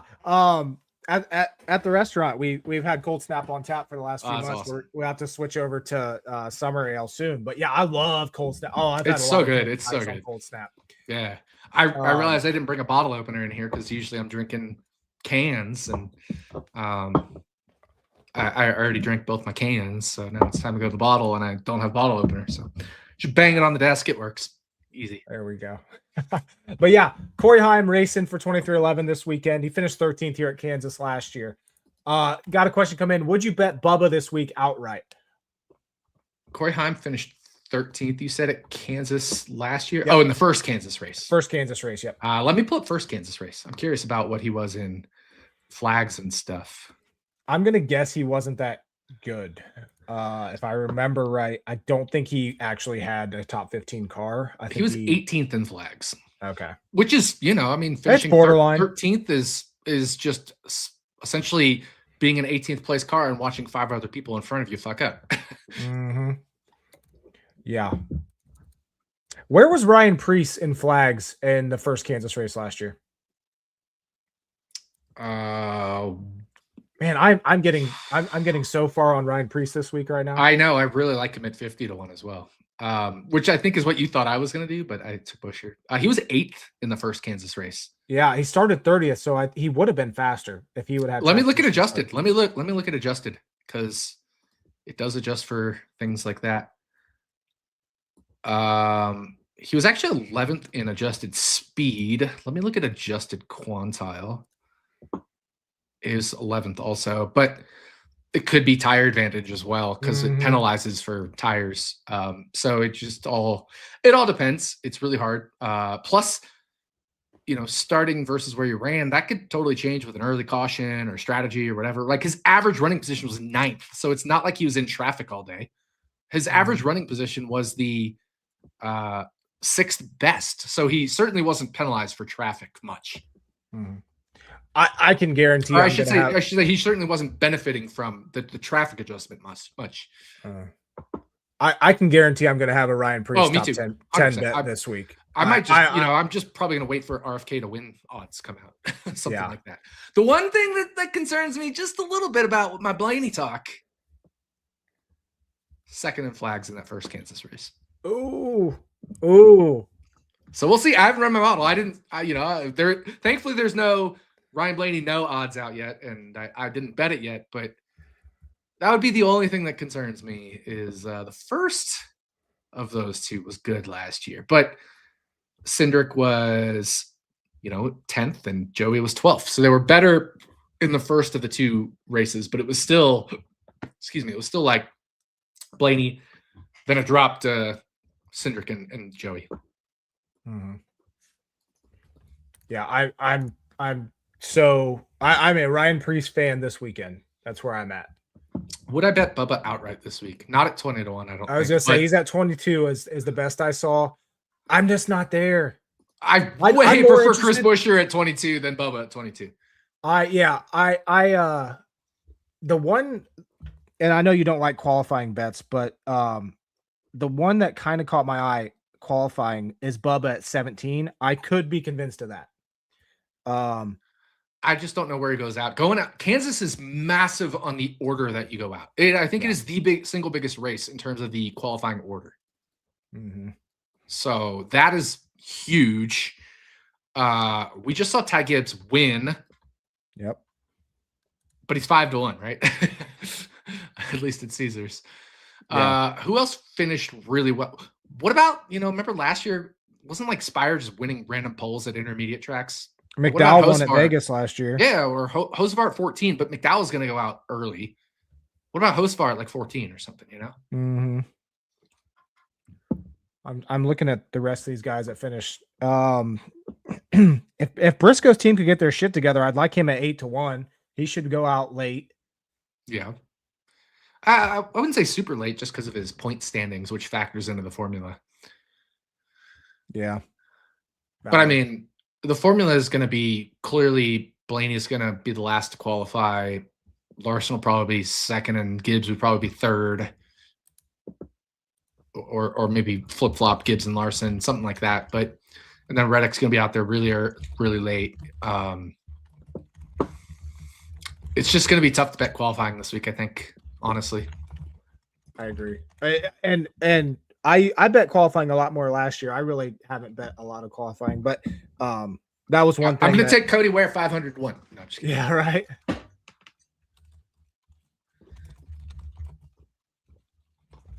Yeah, the qualifying order is huge at Kansas. It might be these. I don't know if the schedule has changed, but in the past couple of years, it has been the single most dependent, race for qualifying where the order mattered. Mm-hmm. Yeah, Gibbs should be going out last. So it'll matter. It's 5:10 p.m. Eastern, which is 4:10. I think Kansas time is Central time. So that's going to start going in towards cooler temperatures, more grip, more downforce. Yeah, it's going to be massive. Qualifying order is going to be massive this weekend. Mm-hmm. I'm not betting Gibbs 5-1, but if I had to put a favorite, I think Gibbs should be the favorite to win the pole this week. Just based on, he qualified third at Vegas, and going out last year. I think, or assuming he's going to go out last. I haven't seen the order yet, but I haven't seen the order either, but I would think Blaney finished second in points, and Gibbs finished first and is like sixth in points. So I would think Blaney goes over Gibbs. But yeah, and Blaney had the fastest lap at Bristol, I believe. I would think Blaney goes last over Gibbs. So I think Gibbs will probably be second last, but I think Blaney goes last. But again, that doesn't hurt Gibbs in terms of necessarily his chances if we're not thinking Blaney's going to be on the pole or anything. Because, Blaney's qualified 10th at Kansas in the first race last year, and in the second race last year, Blaney qualified, 37th. So something happened, obviously. He probably crashed in practice or something. So, Coach, are you saying that Gibbs is going out last? Saw someone run the metrics, so it could be wrong, but that's the anticipated order. Is Gibbs going out last? Blaney, I don't think so. I say again, I didn't run the metric. I don't know it off the top of my head, but I'm pretty sure Blaney's going to go out last. I would think Blaney has to go out last. Yeah, because Gibbs race results. Yeah, Blaney had the fastest lap, and I think that's part of the metric, right? Is fastest lap. It's just two variables. It's the owner standings 30% and the finish in the race 70%. But okay. I still think 2 and 2 at 30-70, and I don't know, I could be wrong, is better than 1 and 6, even though the 1 is 70%. Here, yeah. So 0.7 times Gibbs is 6th in standings. Is that right? Gibbs is 5th. 5th? 4th. Oh, he's 4th. Yeah, Gibbs is 4th. Yep, he moved up to 4th. So he might be going out last. Yeah, so 0.7 times 4 plus 0.3 times 1 is 3.1. And Blaney is... Blaney's still better. Blaney is 100% still better. 2 and 2 is 2.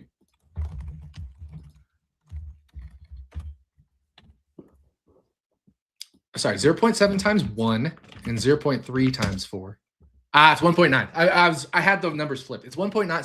So yeah, Gibbs is first or last in qualifying order, first in the metric. Yeah, by 0.1. By 0.1.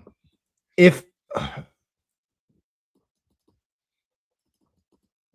yeah, honestly, I might end up betting Ty Gibbs 5-1 to win the pole.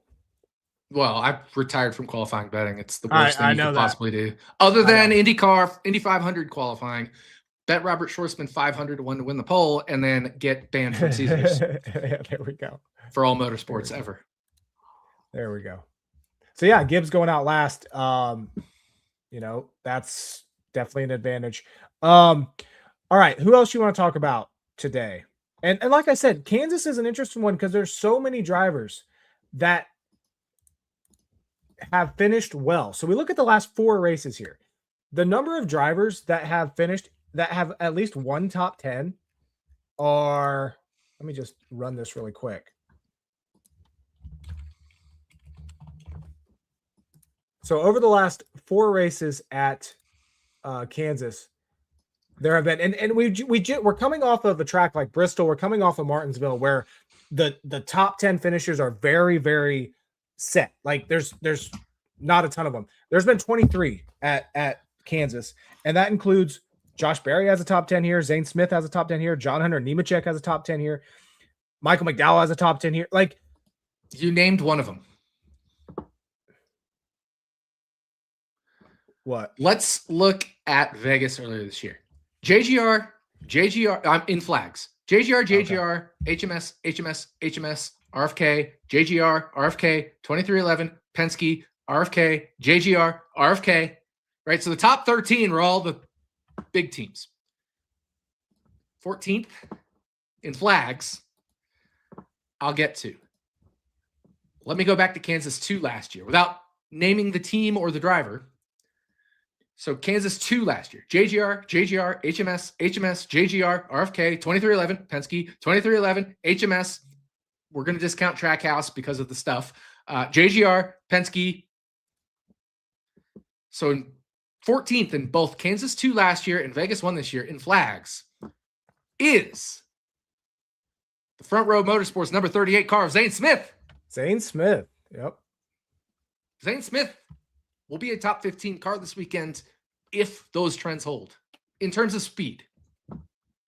Which goes back to my original point of just where that team is right now and where he is. It just continues to improve. I think the second half of the season especially is going to be great for Zane Smith. Got a question here that's just piggybacks off of this. Gilly top 10 last 4, 12, 12, 14, 24. Where do you have him speed-wise? For Vegas, 27th in raw at Vegas.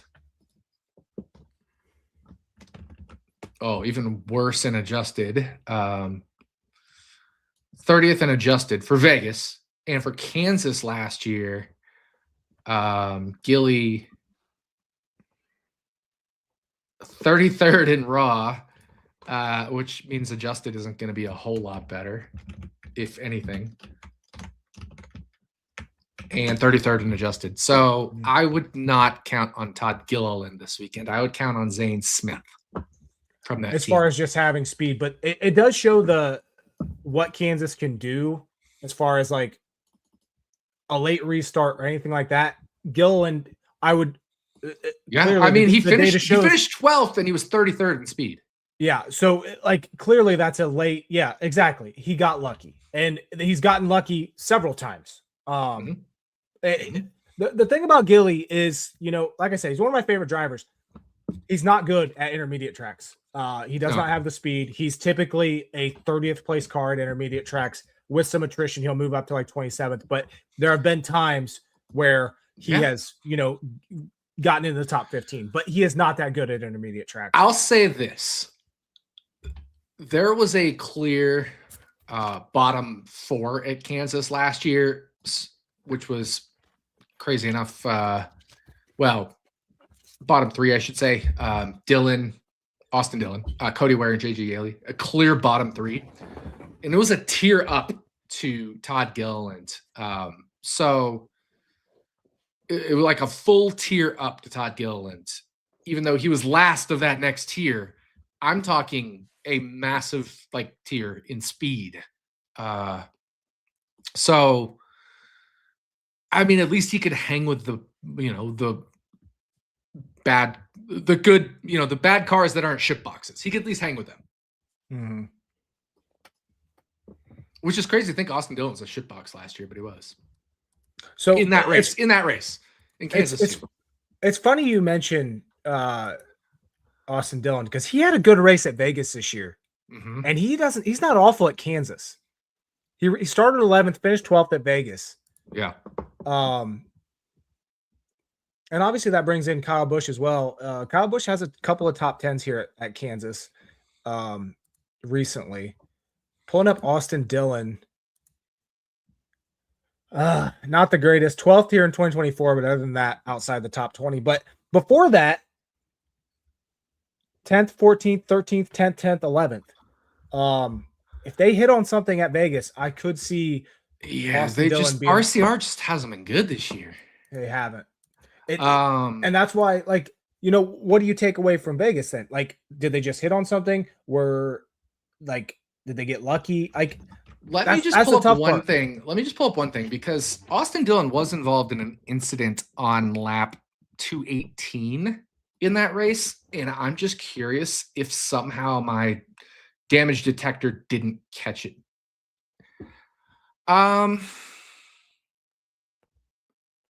It looks like my damage detector did not catch it. So my damage detector has been scrutinized. It's the thing I work on the most is my damage detector for race flags, and it did not catch it. So there's a couple minor misses on my damage detection, and that's one of those. Is Kansas last year for Austin Dillon. So I take back him being a shitbox. He probably was good. I'm going to go in and investigate that this week for flags because it catches 99.9%. But since the start of the 2020 season, right, how many driver races does that encompass? I'm just going to go scroll back and see if I can find it. All right, here's the start of 2020. How many driver races does that encompass? 8,500, right? So at 8,500 times 0. Let's say 997. So let's say it's good with 3 standard deviations. It's still going to miss 25 drivers over 8,500 entries. So let's say it's 3 standard deviations perfect. There's still 25 random entries in my whole data set that probably don't have accurate flags, and I think I just found one of them. You know what I mean? Yeah. So it's hard to catch every little last edge case, and Austin Dillon is one of those. So I'm going to investigate that this week. And look, if he doesn't look good in my model, I will mentally bump him up. I'll make a note of that, which is good. That's the first time I've seen it happen so far this year. So that's good. I mean, I've seen it happen before, but I fixed those issues. And if I can't fix that issue, I will make a mental note of it and just bump them up, because there's not going to be a way you can chase down every single last issue without breaking some other things. That's just the case with statistics and how things work on an algorithmic basis. If I wanted to do everything manually, I could, but I'm not going to sit there and do 8,500 drivers manually. You know what I mean? Because I didn't invent flags until 2 years ago. So, but we have lap by lap data back to 2020. So I would have to go back and still do 7,000 drivers manually or something. You know what I mean? I'm not going to do that. So I have to find an algorithmic way to do flags, and it'll miss 25 out of 8,500 driver entries. And that's acceptable. That's an acceptable thing. But let me go back and look at Austin Dillon's first Kansas race last year so we can get a better idea, because you mentioned he had been good there before. First Kansas race, Austin Dillon was 31st in flags, so still not good. Wow. But he wasn't in the shitbox tier. He was good before the next gen car. And obviously Richard Childress just being Richard Childress Racing. He was a lot better before that. Yeah. All right. So yeah, it's so cool because I get to discuss these random nuances on here because nobody understands what goes behind flags. And I love discussing it. I love talking about it. I love helping people see why flags is the coolest shit on earth, because it's something that's never been done before. And you've seen my results this year. They've been fucking unreal. And, I mean, like I said, I don't go a weekend without looking at flags and heavily analyzing it. You just have to at this point, because I think it's a huge novelty in the NASCAR space. So I'll try to fix it. I don't know if I can. It's just could be one of the 25 that slips through the cracks. But I've made a mental note of it, right? So it is what it is. Mm-hmm. Going back to Front Row Motorsports, we talked about Zane Smith. We talked about Todd Gilliland. What do you think about Noah Gragson this week? Like I said earlier, he has a very good track record here at Kansas. Yeah, I mean, especially in that Stewart Haas car, he was really good. Yes. I mean, started third, finished ninth here in 2024. For Gragson, that's a great race. Absolutely. 27th in flags at Vegas earlier this year. Last year at Kansas, he was 22nd in the first race. And I don't know if I'm unadjusted or raw. It doesn't really matter. 22nd and 24th. So I would say he's probably going to be a top 25 car because Vegas is Vegas. I would think he's a top 25 car. I don't know what his upside is though this weekend. I mean, we just talked about how Todd Gilliland was a 33rd place car and finished 12th, right? So yep. if you're a 20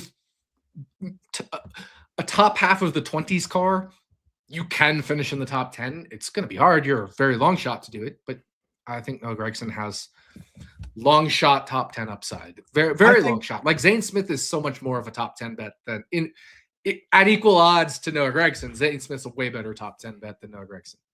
And I think going back to my point earlier about all the variants here at Kansas, I think DFS wise, you cannot lock in on a couple of lower tier drivers. I think you need to fully expand to a ton of drivers in the lower price range. And obviously we don't have the DraftKings salaries up yet, but just because of how Kansas has been and all these people potentially finishing well are doing it, you need to widen it out.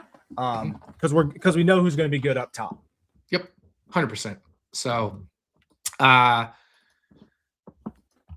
will say earlier this year at Vegas, one team I really want to talk about is Colleague because so bad. They've been well, I mean, Allmendinger's 20th in points. So it's not that bad, but we thought they were going to be horrible this year. They haven't been horrible, but Allmendinger was 25th at Vegas in flags and Ty Dillon was third worst. Yeah. That's what I meant by they were bad at Vegas. Yeah. And when you compare that to Kansas 2 last year, right? Like Allmendinger was 18th instead of 25th and Ty Dillon was 28th instead of third worst. So definitely a step back for Colleague as well. So I would mentally downgrade them, although the Vegas data will weigh in on that for sure. I will note Allmendinger was good at Bristol. He had those issues with his brake pedal and his gas pedal were both blazing hot. He's still ass pedal. 15th. Yeah. So you said his ass pedal. Yeah. The G kind of dropped there. It was funny. No, I agree. I thought he was really good. And he was maybe the only thing I got right in my DFS write up all weekend outside of Blaney. So yeah. Well, I mean, I kind of got Hosfar right, and then he faded at the end. So it is what it is. But yeah, I thought Allmendinger was really good this past weekend. But that's the thing about Bristol is even when you're bad, Bristol's such a unique track. It's such an equalizer. Like it so much more comes down to you, who you are, what you've done than the car itself. And I thought it was really interesting because Bristol reminded me of Bristol. Like Stenhouse was good. Yeah. Allmendinger was good. Like it reminded me of Bristol. Suarez was good, right? Like it reminded me of Bristol. Like what I think of Bristol, it was the drivers that are good at Bristol. We're good at Bristol. And I was like, damn, let's go. Because William Byron has never been the best at Bristol. I wasn't expecting to be 30 whateverth, but that comes more down to the the issues with Hendrick Motorsports. But like William Byron has not been the best at Bristol of the Hendrick group. So yeah, I thought Bristol was like kind of back to old school Bristol, not in the exact classic way, but like in the new way, the new old school Bristol. And I'm sure that's why you said Bristol's back, because yes, I agree with you entirely. Like the Stenhouse I think he was better than his 17th place finish at times. There was times that he legitimately had speed. AJ Allmendinger, same thing. And those are the guys that you just expect to run well at that track. And it's cool because remember I tweeted that stat last week where RFK the fucking insane tire races, they were amazing. And in the non-tire races, they were like every single one of them was like 20th or worse in flags. This was the non-tire race, but there was more tire wear than in the past, and they were all mid-teens cars essentially. It was like absolutely perfect split of the two, and that's what I thought it would be. I thought it'd be a non-tire race, but they'd be better than the past non-tire races because there was more tire to it. Agree. All right, you have anything else on Kansas before we get to our picks? No, I think we talked a lot about Kansas, and I kind of want top 10 odds for Zane Smith up right now because I'm with you. I'm looking at outrights, and I see Zane Smith at 200. I see Gregson at 350 and Gilly at 300. And I see Zane Smith. I mean, let's look at – I'm going to count up. 6, 9, 12, 15, 18, 21, 24, 27. So he's 27, 6, 35. He's tied 25th in odds at Bet365 for winning. So if that's the top 10, and we're saying he's a top 15 car, likely, possibly, maybe, probably. I mean, let's fucking go. Absolutely. One last question here before we get to our picks, and this is a good one because we talked about him earlier. Thoughts on Suarez at Kansas this week as in top 15 potential? Look at Suarez over the last 7 Kansas races: 17th, 13th, 16th, 15th, 10th. He does have a couple of bad finishes there. He wrecked last spring, but he started 8th. I would not be surprised if Suarez has another good race here this weekend. He finished 18th at Vegas this year after starting 13th. I would say definitely Suarez has top 15 potential this week. The only break pump I'll give on that is he was 31st in flags in the second race. I haven't dug in to see if there's a data error there in terms of the whole incidents, but I would assume he didn't. That was when he was the black sheep at Trackhouse, though. That's my only devil's advocate. Right. But he still finished 17th is what I'm saying. So he was 31st in speed, but he finished 17th. And then in the first Kansas race last year, just in speed, he was 25th. Well, he DNF'd, but he was 25th in flags, right? And my model only takes the healthy car laps in. So he's 25th in speed. And then this year at Vegas, he was 20th. So, I don't think he'll be anything better than a borderline top 20, right? I would say 18th, 17th, 16th is borderline top 20. I don't think it'll be anything better than that. But the thing is, if you're borderline top 20 and you get the positive variance, that puts you in contention for a top 10. Yeah. And he should have a decent qualifying spot too. So I like the way that he qualified 13th at Vegas. I think if he does that again here at Kansas, I think definitely top 15 potential. Yes, absolutely. 100% agree. I was just pumping the brakes a little bit just because finish versus speed, just like we saw with Gilliland, same race. I don't remember last year's Kansas race for whatever reason. Doesn't stick out to me. I know Chase Elliott won it and he only led 24 laps and Hamlin led 159. So it doesn't stick out to me mentally, but I will say that clearly something happened at the end to get the finishes we got with drivers running 31st and 33rd or whatever it is in speed, finishing 12th and 17th, right? Mm-hmm. So something happened. I don't know what, but hey, that's NASCAR racing sometimes. That's just how it is. Yep. Oh, it was a fuel mileage race. There you go. Yeah, I honestly don't remember either Kansas race last year. Neither of them stuck in my head. I remember the first one because Keselowski blew a fucking tire when I had him 50-1. I remember that very well. That's funny. All right, on to our picks to win for Kansas. Let me pull these up real quick.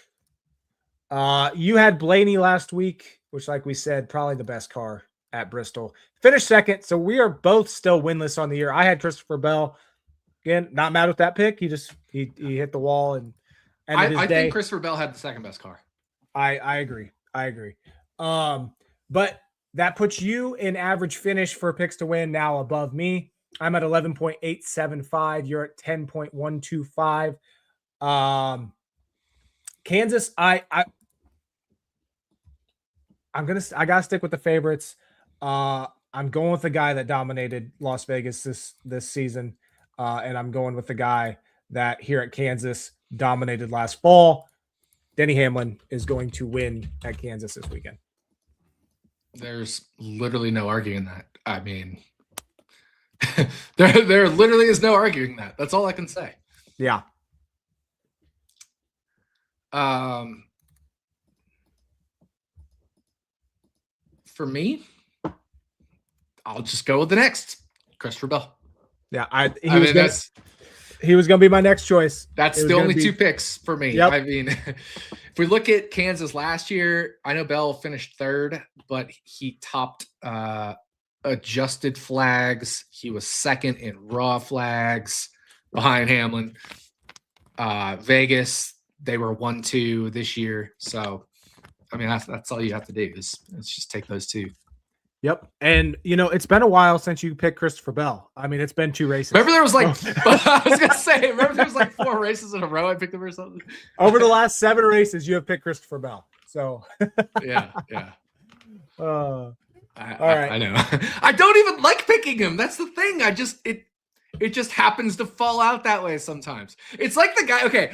If you ever go watch the Action Network YouTube videos for Running Hot, Marcus Villarreal every week says, I think Christopher Bell will win because I mean, obviously he's clearly a Christopher Bell fan. And every week in the first YouTube comment every week is him saying, I think Christopher Bell is going to win. I feel like that right now.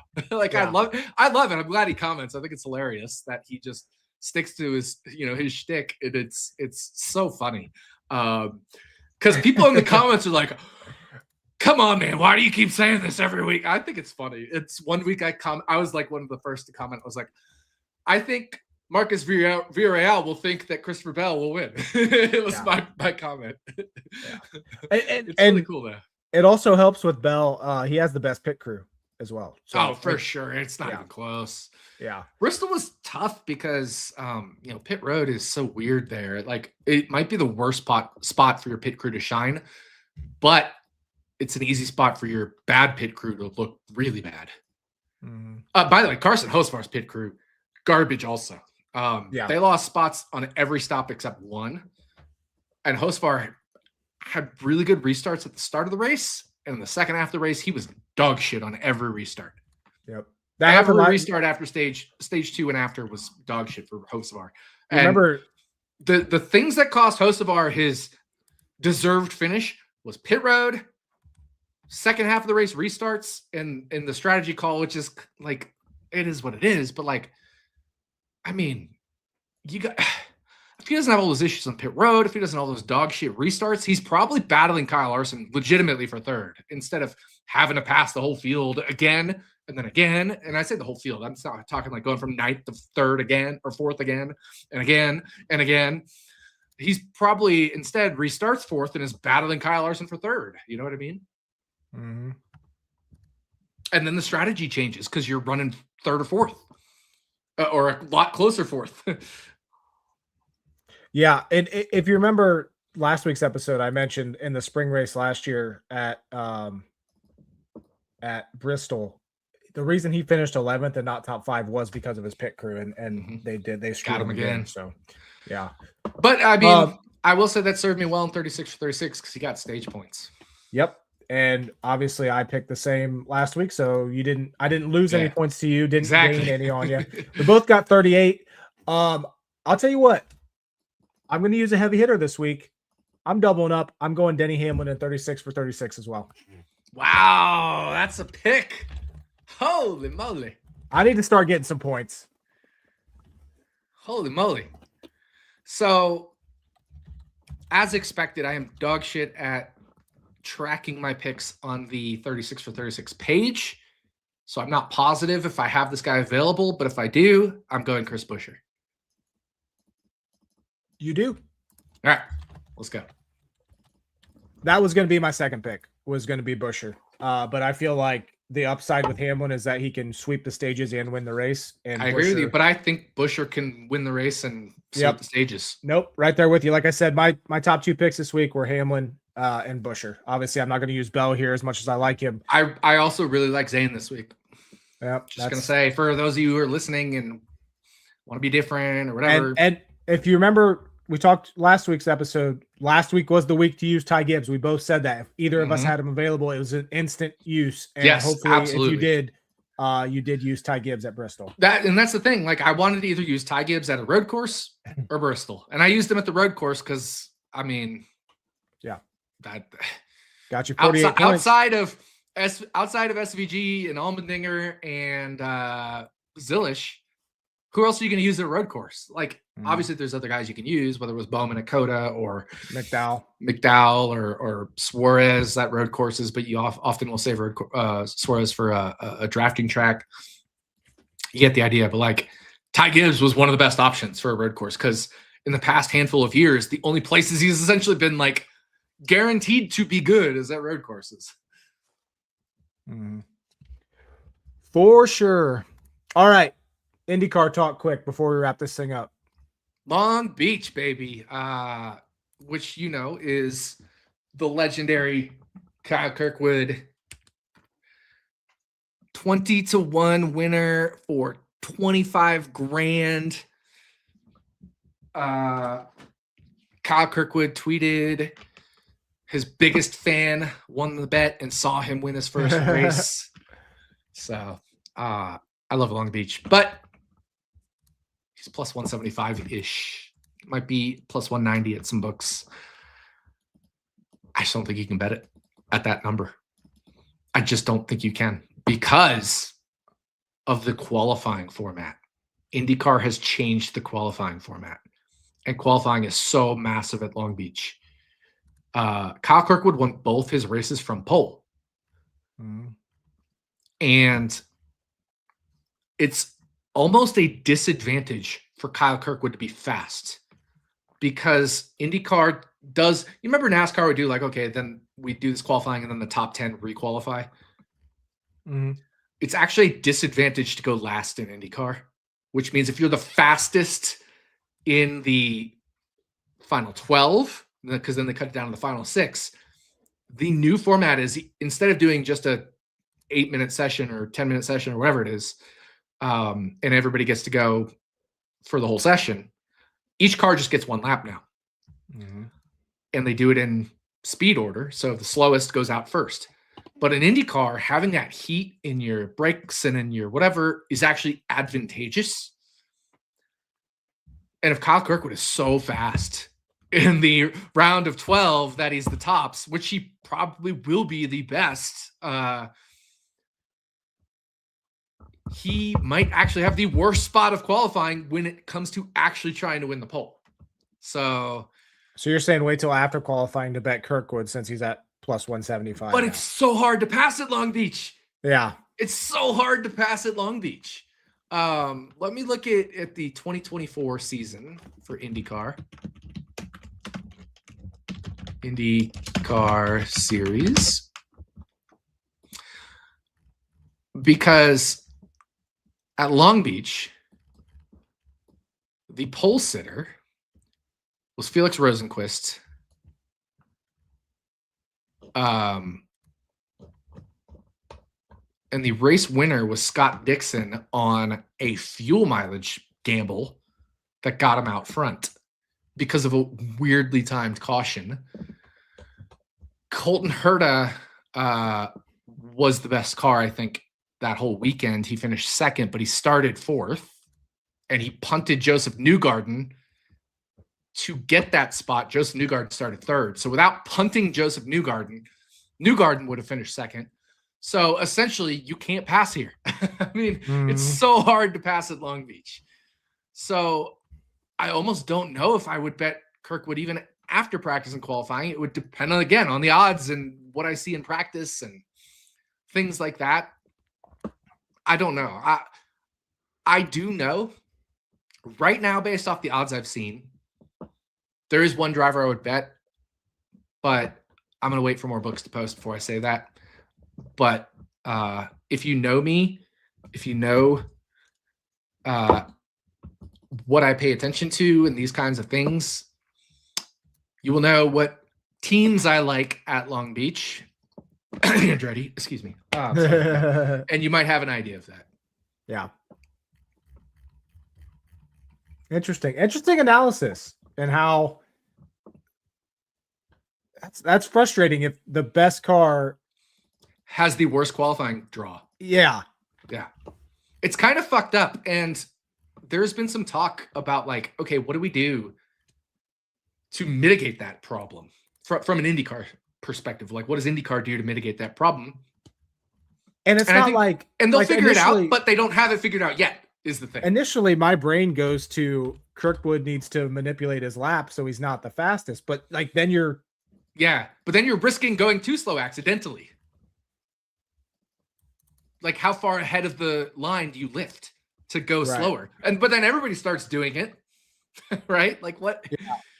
But not the borderline cars. They don't do it because they know they need all the lap time. It gets really weird. So the fix is just give an extra set of tires, or wait 3 hours and then do the fast 6. You know, like there's so many or do it the next morning instead of morning warm up. Have the fast 6 shootout.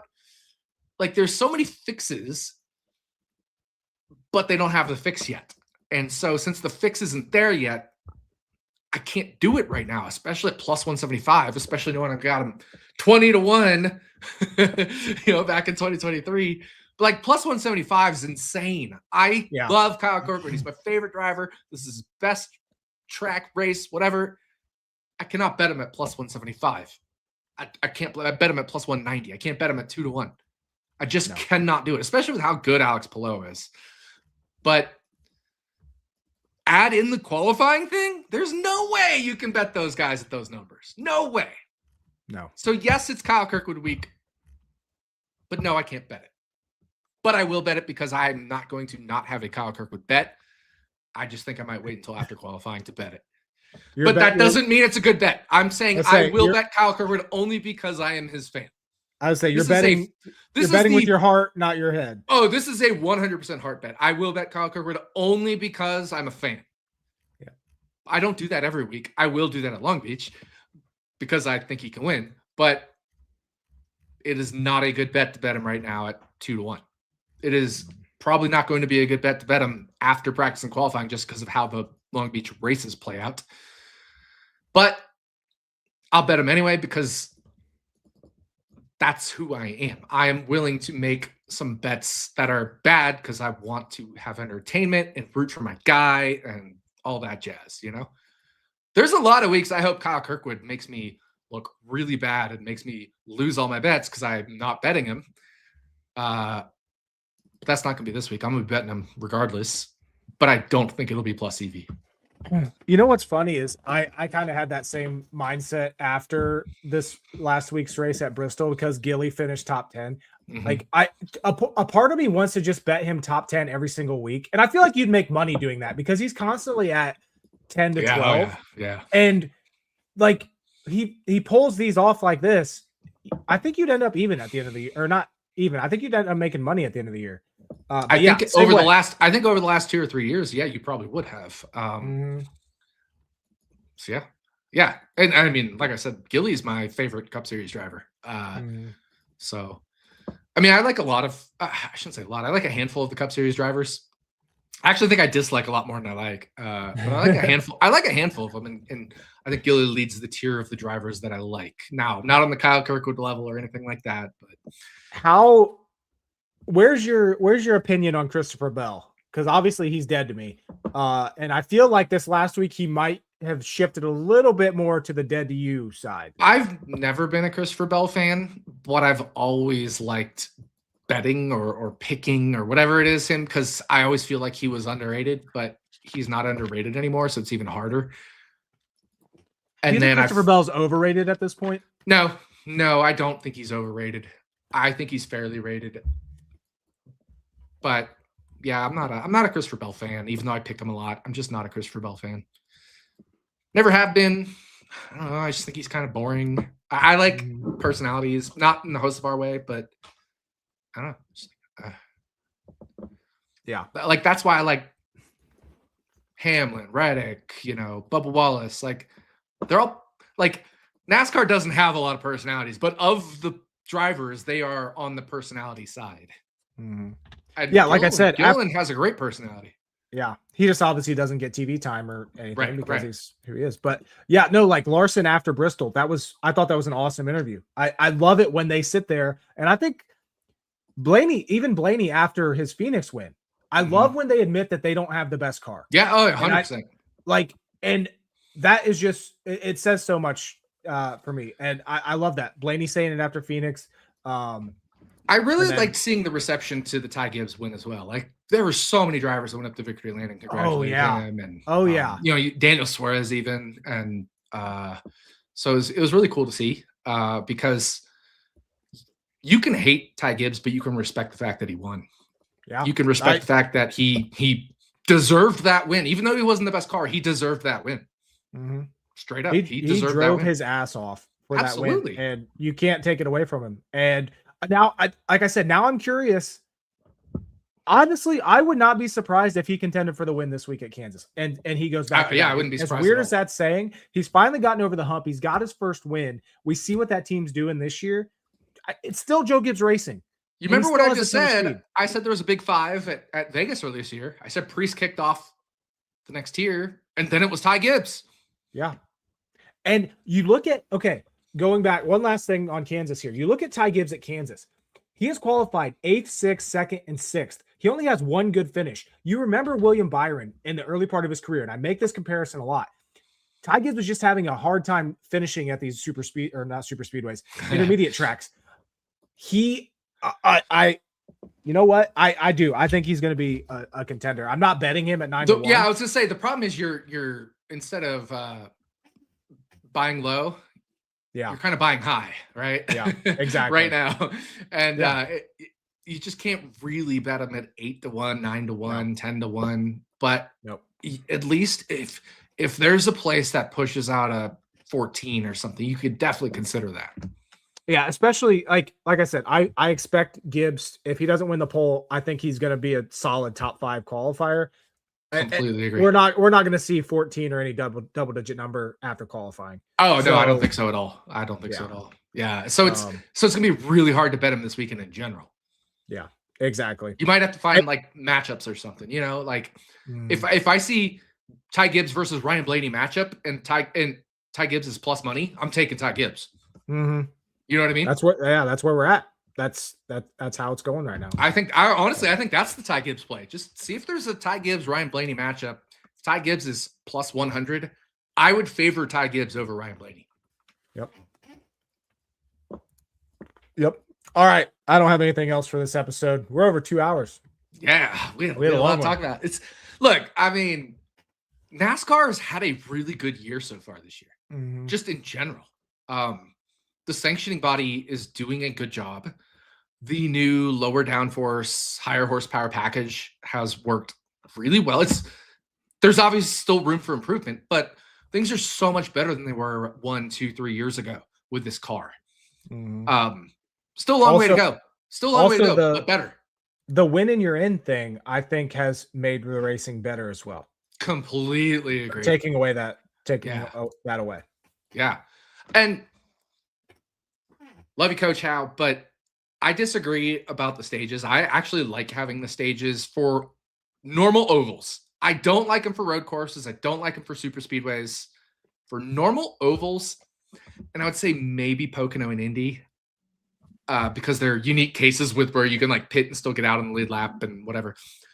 I think those are the only races where I would say like I don't like stages, but I like the stages on the ovals because without the stages, this is the whole reason we put in the stages. The whole reason we put in the stages is twofold. Fuck the debris cautions, phantom debris cautions, but also there was like 6 years in a row where I would drive to work every day when I was at fucking my biotech job, and I would listen to NASCAR radio on the way to work, 45 minutes, on the way home from work, 45 minutes, and the whole fucking 45 minutes, both ways, was people complaining how boring the racing was. That's why NASCAR implemented stages. We need stages in the oval races, the classic oval races. We need stages. We need them. We need them. Absolutely need the stage cautions. I would be even more in favor of not counting those caution laps, but that's a whole different issue. Especially in the lower series. Absolutely. In the lower series where it takes a chunk of the race, a more massive chunk of the race. It's not really an issue in the Cup Series as much. But like outside of road courses, super speedways, maybe Pocono Indy, and honestly, I will concede maybe Martinsville and Bristol, which are so unique in the short track sense where like I could possibly get behind it at those two tracks because they're so action anyway. Although the way Martinsville has been the next gen car, you kind of need those restarts. I would say I am very in favor of stage cautions. Very in favor of stage cautions. Or we're going to get the whole, this was boring as fuck again on the radio for 18 hours that SiriusXM NASCAR radio is on air. All right. That'll wrap this episode up. Good luck to everybody this weekend at Kansas Advent Health 400. Next week, we'll be back to talk about Talladega, our third super speedway race of the year, as we're getting closer and closer to the All-Star race, Coca-Cola 600, losing Fox, the turning point of the season that we've talked about. But yes, race number 9 this week, Kansas, 2:00 Eastern on Sunday. On regular Fox. These next two races are on regular Fox. So we should see a bump, or we will see a bump in ownership or viewership. And I believe Kansas is going to lead right into IndyCar on regular Fox. Is that right? Kansas is? Yeah, Kansas is right into IndyCar. When does the IndyCar race start? IndyCar is 5:30 Eastern, if I'm remembering it correctly, because it's on California time, which is 2:30 California time, which is middle of the day. Early afternoon. Oh yeah, I was thinking Long Beach was in Florida. I'm dumb. But yeah, Kansas is 2 p.m. Eastern, and then Long Beach is 5:30 p.m. Eastern. So Long Beach is going to get a lead-in from NASCAR. That'll be good for both, I think. I think obviously NASCAR is going to get a viewership bump being on Fox, but then IndyCar should as well. Yep. And honestly, people that want to tune in IndyCar may as well just tune in early for the NASCAR race. Like, I think the latter half of that NASCAR race could do some numbers as well. Fully agree. All right. Good luck, everybody, this weekend. Cheers. See you guys. Go Kyle Kirkwood.